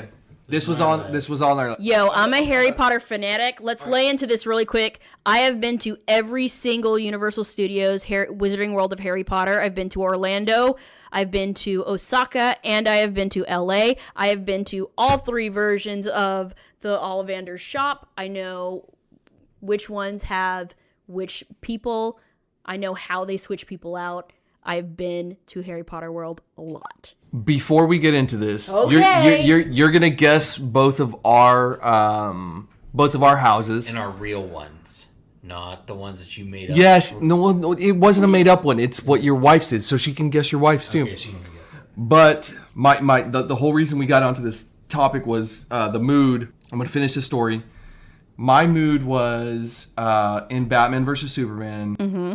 All my college life, and Trey can attest to this, I was very much into blonde-haired, light-colored-eyed girls. That just was what attracted me. When I went to go watch Batman versus Superman, and I saw Gal Gadot's Wonder Woman, I was like, I literally go, I guess I'm into brunettes again. I shit you not. I swear to God, that was literally my train of thought. I was like, I am into brunettes again. Whenever you mention Gal Gadot, I'm just like, Gal Gadot, please. Gadot. It's Gal Gadot. Please. Please. She is the best. Love her. She's so good. But circumventing back, this was like a whole thing that I wanted to do was get to know Meg McDonald, get to know the voice actress, Absolutely. right? Like get to know you. So, how about you guys give a guess at what my house is first? It's fucking Hufflepuff, Obs, What do you think? maybe Ravenclaw. But Well, that was just that just was her confusing. reply. It's because I'm gonna stick with Hufflepuff no, because okay, you because do she was that, 'cause hyped. one of us was Yeah, right. he's 50%. Yeah. Yeah, because when I said what was Sirius's brother's name, and she said Regulus, like that. Ravenclaw. No. Nope. You slithering Yup. son of a bitch. I was like, there's no way. I was like, okay. I was like, I could kind of see it. I was like, but It's no. the ambition thing. Most actors that I've met are all Slytherin. They're either all Slytherin or all Hufflepuff. Okay. Actors that I know. It's the ambition thing. It's the ambition thing. So you've met or you've interacted with 3 people tonight. Anne, Trey, and myself. We're going to play a little game. You're going to guess each of our houses. I'm going to guess you're a Gryffindor. What gave it away? I'm going to guess either you or your wife is a Hufflepuff. Really? Neither one of us is Are y'all both Ravenclaw? Neither one of us is Ravenclaw. She's probably Gryffindor. Nope. Is she Slytherin? Bay. You're a Gryffindor? Really? Yeah, but he puts me as Slytherin because he said I can't be too. So we were going to do like this whole thing like, oh, anytime somebody from like says something right or something like 10 points Gryffindor, Right. 10 points It Slytherin. has But I was not like, held up. Yeah. It's But- like whose line is it anyway? Yeah. What's Brian? is he Hufflepuff? He's a Hufflepuff. Oh. Yeah. Is He's he a sweetheart. companion puff? He is a sweetheart and a half. Yes. So I have a number of Hufflepuff companion friends because all Slytherins need a companion Hufflepuff because they're all so broken. Listen to that motherfucker. That's true. That's it's staying there. it's 100% true. All Slytherins Doesn't mean we don't love you don't any like less. to pretend. Like all Slytherins like to pretend that we're all super hard and tough, but we need a Hufflepuff to cuddle us in the corner where nobody's looking. Like that's it. That's just how it goes. So, okay, fun and different, but not crazy because as you've seen, I've experienced this in my own family. So I'm assuming you know your Patronus. I do. Why do we have to go here? Why do we have to go talk there. about this? Are you a salmon No. or a trout? I'm fucking worse than that. Makes no goddamn sense. Let me see. See, but I still think bird. For me? No, for her. Oh. I'm guessing Oh, what her no, Patronus no, is. No bird. No. I'm going complete opposite. Like, because she is a tiny human being, it's got to be something big. I'm going to go with like a fucking elk or a moose or something. No? Pine marten. What the hell is a pine marten? It's like a ferret. That's like fair. Okay. That's pretty cool, though. Yeah. That's pretty cool. Mine's a pine marten. Mine's not cool at all. One of my friends His- was trout or something, salmon or something, and they Brian's- were so like a pissed. snake, right? Brian was a fucking king cobra. That's right. Oh, We're nice. like, no fucking way, Hufflepuff. And then he showed us. I was like, oh shit, you are a cobra. Like that's That's I don't know awesome. what- I don't know what Anne's Patronus is. What's yours? Mine he has a pretty cool one. is a deerhound. Oh, nice. What's yours? It's a swallow. Aww. Yeah. Don't knock on It's all right. swallows. They're pretty cool. Like sure. just because. Well, no. I can like, fly. Yeah. Hey, do you, know what, do you know what swallows can do? Eat more than their weight a day. Oh, that makes sense then. Yeah, man. They are little hungry, yeah. hungry hippos. Oh, good piece of knowledge. You make me feel 1%. I'm at 1% coolness So, as far as that Patronus is concerned. But Pine Marten always, when I hear Pine Marten, it always reminds me of Historic Materials. And so I always think that's cool because I feel like the author had like an affinity for Pine Marten. Can we talk about how J.K. Rowling needs to shut the fuck up? That's fair. That's fair. But again, and and this is something you would know. This is something he knows though. Okay. It's for me when it comes to one, spoilers, meaning not necessarily even real spoilers, but like things that may end up happening. So theories and shit like that. I won't read them. I won't make them. I won't even discuss them. Me too. No, not at all. Not at all. You're the worst. I really like. I fucking go I think so, they're so funny. deep down the rabbit hole. Deep down the rabbit I'm hole. like, It's let's Trey, go. know what's gonna happen. Fuck you. Sometimes I'm like So, if 100% right about that shit. If you That's didn't why I don't know, listen to you. Cause right. In Like, my like, spare like. time, I look up really bad fan fiction and read them aloud to my friends, and I have Harry Potter ones right here. Ooh.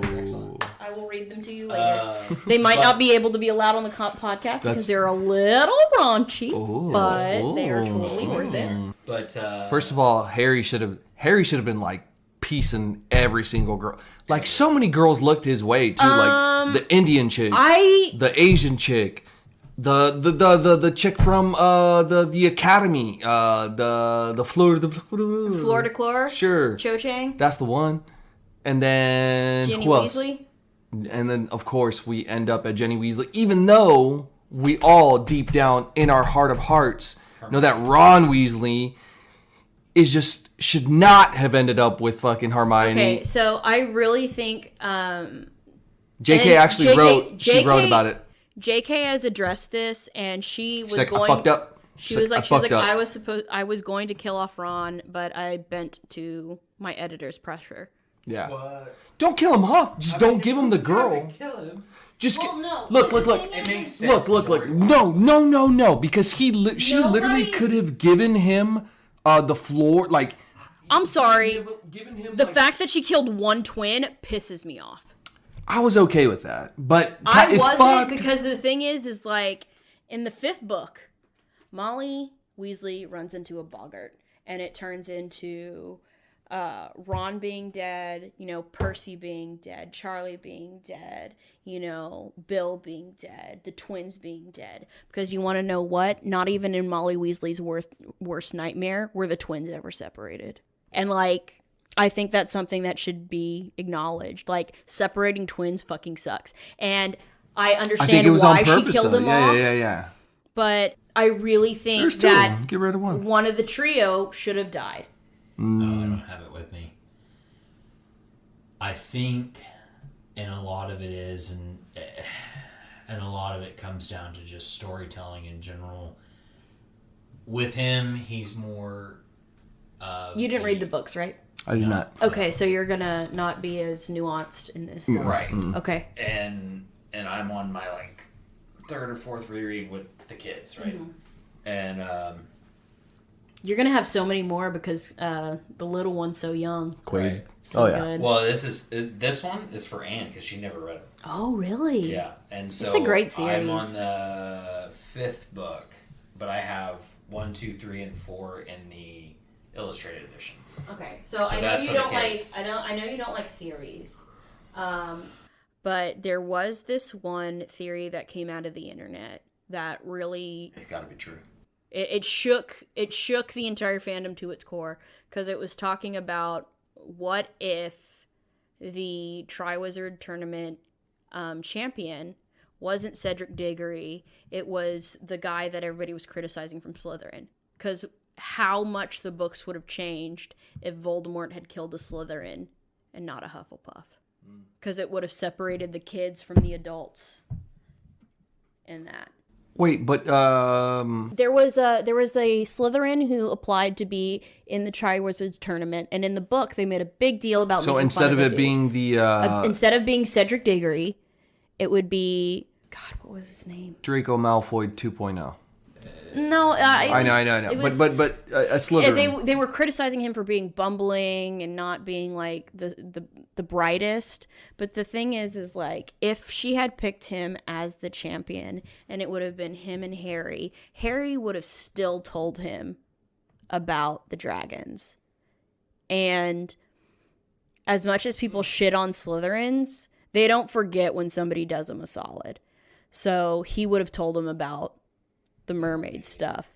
And if he had been killed by Voldemort at the end, the Slytherins in the Slytherin house would have turned against their parents.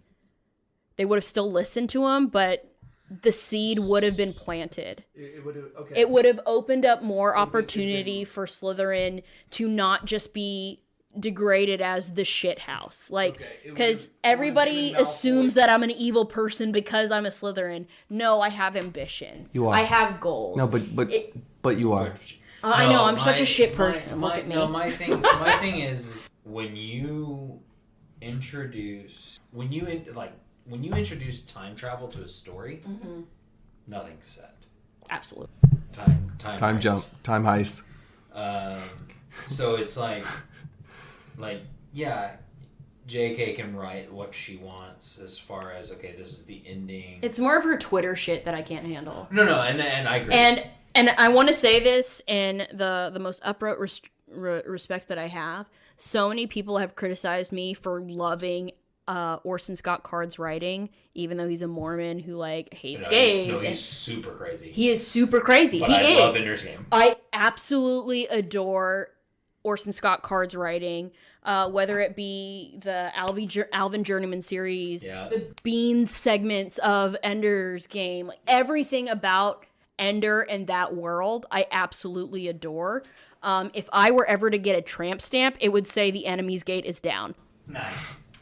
That's just it. That's just it. If I were ever to get a tramp stamp, it would say the enemy's gate is down. That's just it. I have a signed copy of Ender's Game. Yeah, that's signed. Oh, yes, baby. Ooh. I have that one too. It's Per so tray. good. For me. So good. I love it. Ender's Game, I read once a year. Yeah, it's my favorite book. My friend passed away Actually- before she borrowed it from me, and I actually sat at her grave and read it aloud. That's cool. Yeah, no, that's pretty crazy. It's one of the ones that you can do, though. Right. No, I absolutely adore I adore Ender's Game. And I finally feel like everybody who's ever shat on me for liking Orson Scott Card, I've been able to turn around and be like, J.K. Rowling's a transphobe, suck a dick. What do you want me to do? And they my friends get mad at me for it. I was like, dude, you shat on me for years for liking Orson Scott Card. And at the end of the day, we can't say for certain if certain people were racist or not, but considering their time periods, they probably were. Yeah. And the fact that nobody's getting royalties is the only reason people aren't eating us, that's pretty crazy. But I kind of feel justified now because I'm all haha, now a writer you like is shitty. Stop shitting on me for liking a series. Just the times, is really what it comes down to. In I get 10 it. to 15 years, fluidity and all that jazz will be probably more recognized and more absolutely, involved in absolutely. writing. Here we go. I got something for you. Okay. Easy question. It's number one that I had sent to you. If you could have one superpower, what would it be and why? So I absolutely adore the idea of teleportation Solid. because Nightcrawler, okay. right, Nightcrawler is a beast and I love him. Nightcrawler in X-Men 2. Can we talk about the opening so scene? fucking I good. lost my mind because I was in choir. And then they we fucking learned, shit on him in we X3. learned Dies Irae Yeah. in choir. Yeah. And then that movie came out, and I just lost my shit because I was like, I know that song. I know the soprano part. Yeah. I was so excited about it. I was so pissed when But they shit on him in X3. I love the idea of teleportation. I also love the idea of shape shifting. So that Mystique. Okay. Right. But I wouldn't necessarily use it to take on other human forms. I like the ideas of Patron, of Animagus. Okay, yeah. Because that's What was that show back in the day? Animorphs. Animorphs. Animorphs Nice. was really good, and Animorphs addressed all of the really problematic stuff of the times without actually addressing them. And I could not tell you one episode about Animorphs. I don't remember it at all. No, if you read the books, if you don't remember Tobias, he spent too much time as a hawk, so he was permanently transformed into a hawk for a while. And there was this huge issue with him wanting to be human. Totally remember Ooh. Animorphs. Here it comes, I Animorphs. think I still have that book. Yeah. And Tobias, like... And I remember crying when Tobias got stuck. I remember being so upset for him because he tried so hard to get out of it. There were so many of those types of books that I read. I think Animorphs really did everything. Animorphs was a good one. It was. It was really good. There was another one, and I cannot... I will have to do, like, some serious research. We'll have to dig. I'm sure we'll dig. From my spotty-ass memory of this series, but it's like... Did you know all of Animorphs is online for free? Did not. Yeah, you I'm Google okay. it. Like, it's... Like, the books? Yeah. Bet. Like, all of the books. It might be all on your online. website. I bet it is. I have so... Oh, my backlog is so ridiculous. Yeah. But, like, the thing is, like, if I get into something, there's no stopping me. Like, it's the ambition part of me. No, so, like, it's- wait, I was gonna read this? Fuck you, Animorphs. Like, it's the completionist in me that it's actually pretty shitty. We've talked about this before. I have not seen any of the John Wicks because of my completionist like mentality, which is don't watch anything until it's over. well, that's reading, Okay. and That's why I never watched read Wheel of Time. I have started it. I haven't started it yet because of that. I am in. People have told me to read Like Name of the Wind too, but I don't know if that one's finished yet. But I I remember going to the bookstore before we were going on a trip, like overseas, right? Mm-hmm. And I was like, all right, I'm going to grab 2 books, and that's what I'll take with me, and have that for, like, air travel, right? Mm-hmm. And I was like, cool, here's a Chuck Palahniuk book. Chuck Palahniuk never writes anything in a series. It's always just one-offs. Right. Nope. I grabbed... Not today. Not today. I grabbed... See, that's why I would have guessed you Damned. were a Ravenclaw, because of the completionist stuff. It makes sense. Why did you think I was a Gryffindor? That's our Because house I've known is. you since I was fucking 6, asshole. Because you're mainstream, bro. I'm not gonna lie. Nice. Yeah. No, I probably have more or just as many Ravenclaw tendencies as I do to Gryffindor tendencies. Mm-hmm. At the end of the day, the hat will let you... Pick, yeah, like Harry. Like he was like, Right. "Oh, you're fucking Slytherin." He's like, "I want to be Gryffindor." He's like, "All right, motherfucker, go to Gryffindor." The thing is like, the big theory about that is that you only get into Gryffindor if you ask to be into Gryffindor. Because you have to They're have the only courage ones that to will. say, Yeah. I want to be here. So I Yeah. think that my difference I mean, between, like, that sets me over the top. From, I've always been sorted into it. That's like, just. I fucking love Gryffindors. It's the whole courage thing. The whole courage thing is like it's like a big thing. It's not the courage. It's a leadership. It's It's I don't the know. loyalty for me, and which is even a Hufflepuff quality to an extent. It's also a Slytherin quality to an extent because Look at Slytherins are loyalty super loyal to the evil. their... No! You ass! she's like, yeah. She's like, no, wait, no. You're an ass! There is a loyalty thing to it, but you have to think of it in regards to, like, family. Because That makes sense. it doesn't matter what your family When you has think done. of Slytherin and loyalty, you have to think of it in the mentality of like the Godfather mob mentality. Yes. You know, like Dude, I'll the fucking Godfather, kill you if you cross Mario me. Puzo, But we're one of the family. greatest novels Yeah. ever written. Yeah, it's very much like that. But yeah, so That's why Hufflepuff is my secondary house. That was my initial guess. I was like, oh, that's a Hufflepuff. It's my secondary house. Both me and Vet are Slytherin, secondary house Hufflepuff. And like as we've gotten older, both of us I'm have basically the opposite of that. yeah. Like that second. Spectrum. So I'm Gryffindor main and then Ravenclaw. second. I don't think I have a secondary. Probably not. You're probably full. Like you know what? I'm balls deep into Gryffindor. And then like secondary Filch. No, I That think was you would be Filch. secondary Slytherin. You fucking asshole.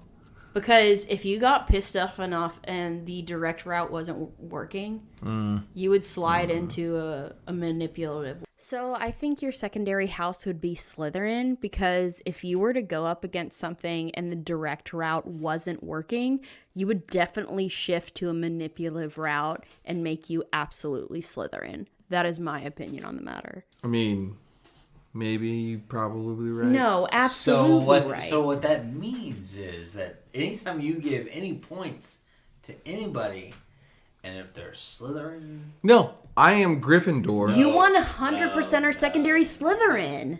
but I am Gryffindor. You are Gryffindor. There is no doubt about that. She literally guessed Gryffindor. But- Hold on. but- First of all, but- first but of all, what am I? first of all, she did not guess Gryffindor for you. She's like, Done oh, and she's done. like, wait, oh, you look like No, you look let's like be- a Hufflepuff. You know Is what? what she said. I said either you or your wife are Hufflepuff, and he said no. And then I realized they had to be a Slytherin and Gryffindor couple because that's the only route that has that much support in it. bitch. That's fine. I am still 100% Gryffindor. You are Gryffindor. You're our guest host. We know your house, Slytherin. Did not see that coming. Jedi or Sith? Okay, so I actually have a very complex answer to this. In regards to the Star Wars universe, I know that if I were in it, I probably would not be a lightsaber using. I may be force sensitive, but I don't think that I would be either Jedi or Sith. Not even Gray Jedi. You're saying you're taking yourself out of the game. You're saying I'm not Jedi. I'm not Sith. I'm not even Gray Jedi. I would be force sensitive, but I would probably be, if I had anything, it would be a yellow saber. That's awesome. No, I so absolutely. You would be... I don't think I would use a saber at all. I don't think that's what. Well, okay. So a yellow saber to me is Right. a Jedi Temple guard, right? Right. Well, that's where it originally comes from, and that's what it's supposed to symbolize. Right. And But Rey took up the mitt. Yeah, but she's not yellow. Yeah. But she is yellow. She's not. Well, technically she's fucking gray. Yes. But they didn't fucking come into that conversation piece at all, which they totally should have, which They pissed me off. will in The Mandalorian. They have to, because No, you they saw won't. what No, no, no. Moff did. No. Are you kidding me? Hold on. First of all, we're not going to get into that right now. That's going to be a whole separate. The dark saber, it's his own thing. I'm just letting you know. You don't have to be a light, dark, and or force sensitive person to wield the dark saber. You can push a button. Exactly. Everybody And knows you can push so buttons. but fun I fact. have a baby Yoda dress. So y'all absolutely need to invite me back for The Mandalorian because I'm ready. 100%. Absolutely. That's it. That's easy. Cool. let's, As long as that has been addressed, I easy. will say that if I was in the Star Wars universe, I don't think that I would necessarily be a Jedi or Sith. I think I would be force sensitive, but I would more likely be some sort of pilot or support measure throughout that. See, thank you. So look. Just because I can't, because I'm not a Jedi or a Sith doesn't make me any less of a threat to you. Boom. I like it. But a Jedi can kill you super easily. But See, you say that, but if the Jedi is So- not rocket completely launcher, bro. balanced, Obi-Wan Jedi. Obi-Wan is a different story. No. Obi-Wan and a Qui-Gon Jinn, like that level of Jedi. Like Okay. that's We're talking Yoda levels right That's here. the space that I would hover in. Like I'm not gonna be Trey. You know me as you know me personally. Would I be a fucking 100% rule follower? No, that's never been in my fucking nature. That's not who I am. Right. I'm gonna fucking float into that Qui-Gon fucking like I'm gonna question it, and that's what they did. Yeah, and then you're gonna And I get feel like sliced that's in half by Darth Maul. Like, No, I get stabbed in the and gut. actually, and what did Obi-Wan do? No, what I think Sliced Darth Maul in half, but he survived. I think So- he's more Exactly. I'm hovering in that Qui-Gon to Obi-Wan. I get That's the area I'm in. So the area that I'm in, I would consider in between Leia and Han because they're both force sensitive, but Leia Han's does not not. force sensitive. Han's not force There's sensitive. no way you make the kettle run All right. 13 parsecs. He without being maybe, force but it's sensitive. not canon yet. But It is not canon, but the thing is you can't make the kettle run Theoretical. 14 parsecs without being force sensitive. So I think actually more than you like trying to say that like you're a Qui-Gon Jinn or anything like that, you're a Mace Windu. That makes sense. just because I'm brown, is that No, why you gotta do that? because it's funny? It's true. It is funny. because you're white, you've been athletic. If you're white, you've been Affleck. No, I think that you're like a Mace Windu. That's what you're like aiming for, which is like the coolest thing to aim for. I can't wait to discuss. Have you ever where heard Baby the Yoda came conversation from. of Samuel L. Jackson and how he became a fucking... Yeah, I have to have a special lightsaber. So, Like- no. They had asked him in an Like, an hey. interview before Hey, I'm fucking Samuel fucking L. before fucking Jackson. before 1 and 3 came out, they had asked in an interview, like, who would you want to work with? Like, what director you want to work with? Like, and they named out a couple. And he's like, no, work with George Lucas. And they were like, really? He's like, yeah. And like a few months later, he got a call, and George Lucas was like, hey, let's have a conversation. He's like, yeah, let's try to find a role for you. And then so they did. And then he's like, I'll only do it if I can. Have a purple lightsaber. Yeah, he's like, because I don't want to be good, I don't want to be bad. That was his whole mindset, right?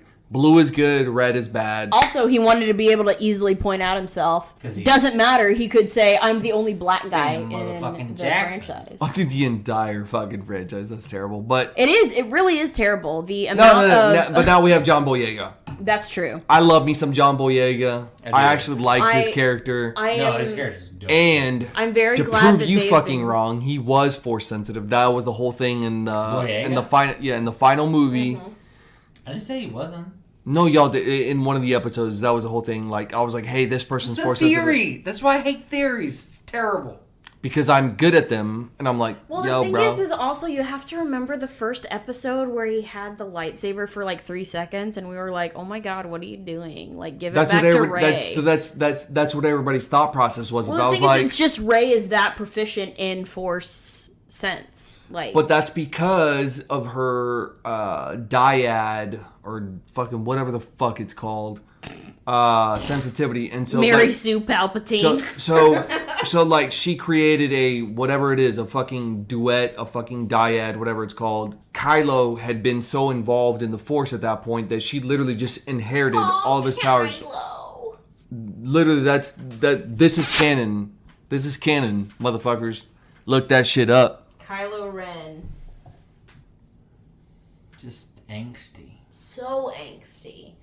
Like, But angsty god to the damn it, he point looks where good without a fucking he shirt on. Does look He good without his does. shirt Ah. on, but I Like, gotta shut the say, fuck like, up then. Good for oh my him. goodness, good for him, but like, Kylo, calm the fuck down, man. Like, so, like, I understand Kylo has a lot of, like, you know, really a lot of issues to sort out, but I think that Star Wars, you know, they really did well with the progression of Princess Leia to General Organa, like showing that you don't have to be a princess to lead the rebellion.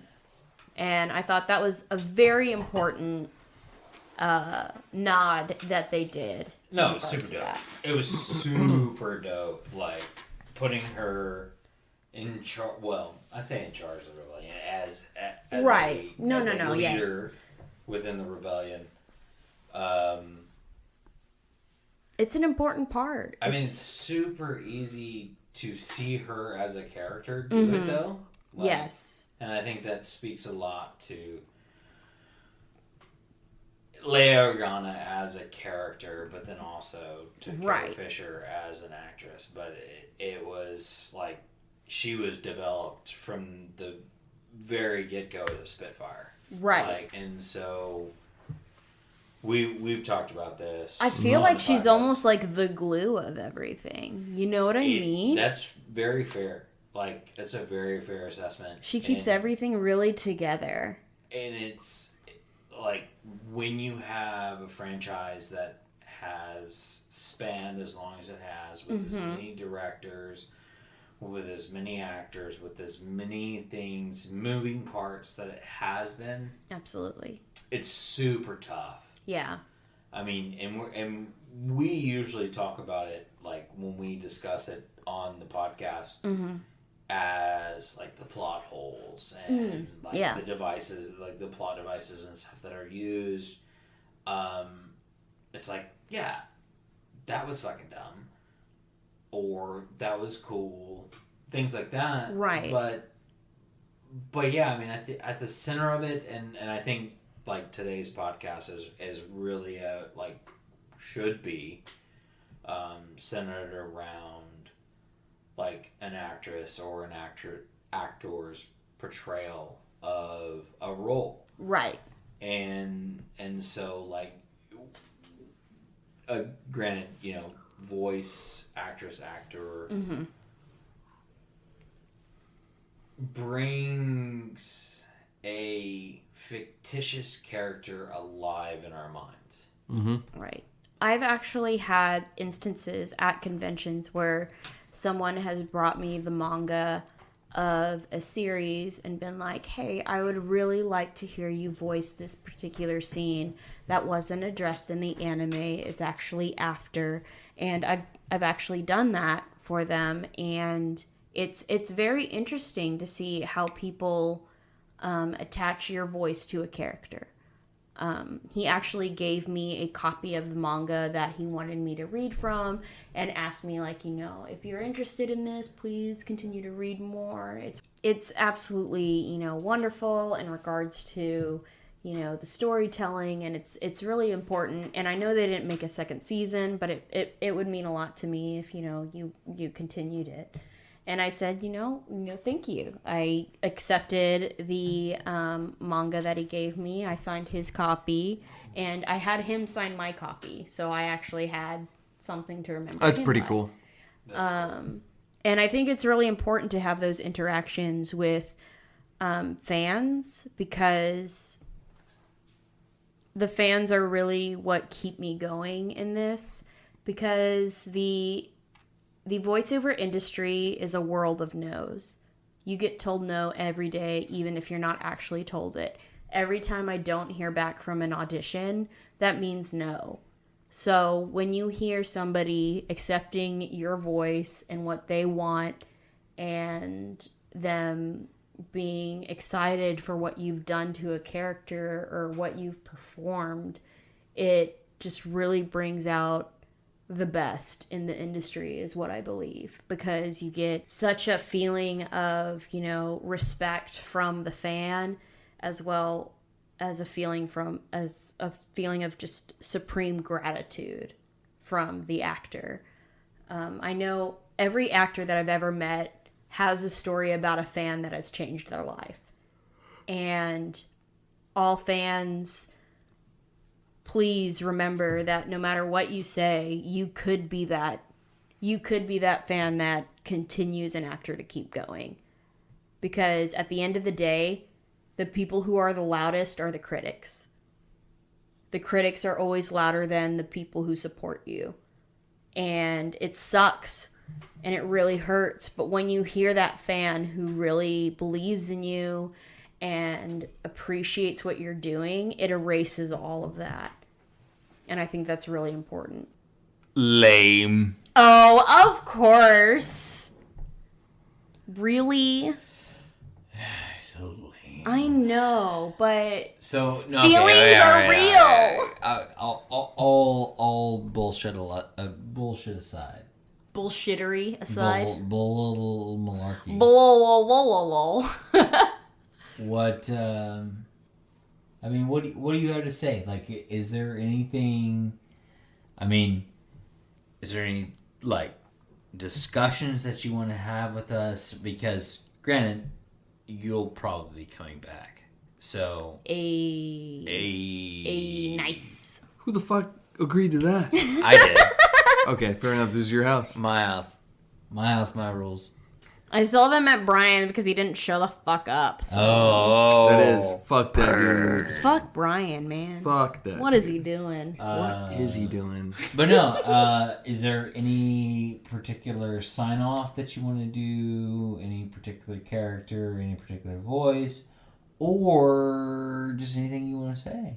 Oh, Because obviously we thank you for being here and 100%. hanging out with us. And Oh, absolutely. I have had a great time this entire evening.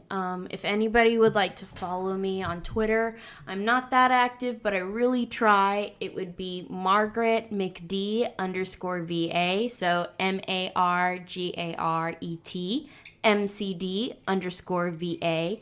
And that would be my Twitter handle. I actually respond fairly quickly to any responses that are given to me. Please reach out. I love hearing from fans, and I absolutely would love to hear from any of you guys.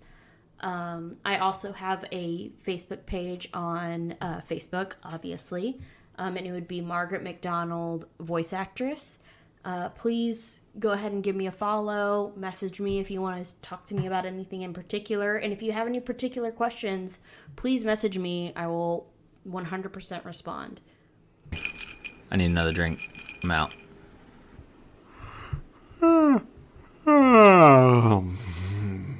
Well, you heard Trey's drink clank and Brian's yawn, so you know it's time for us to head on out.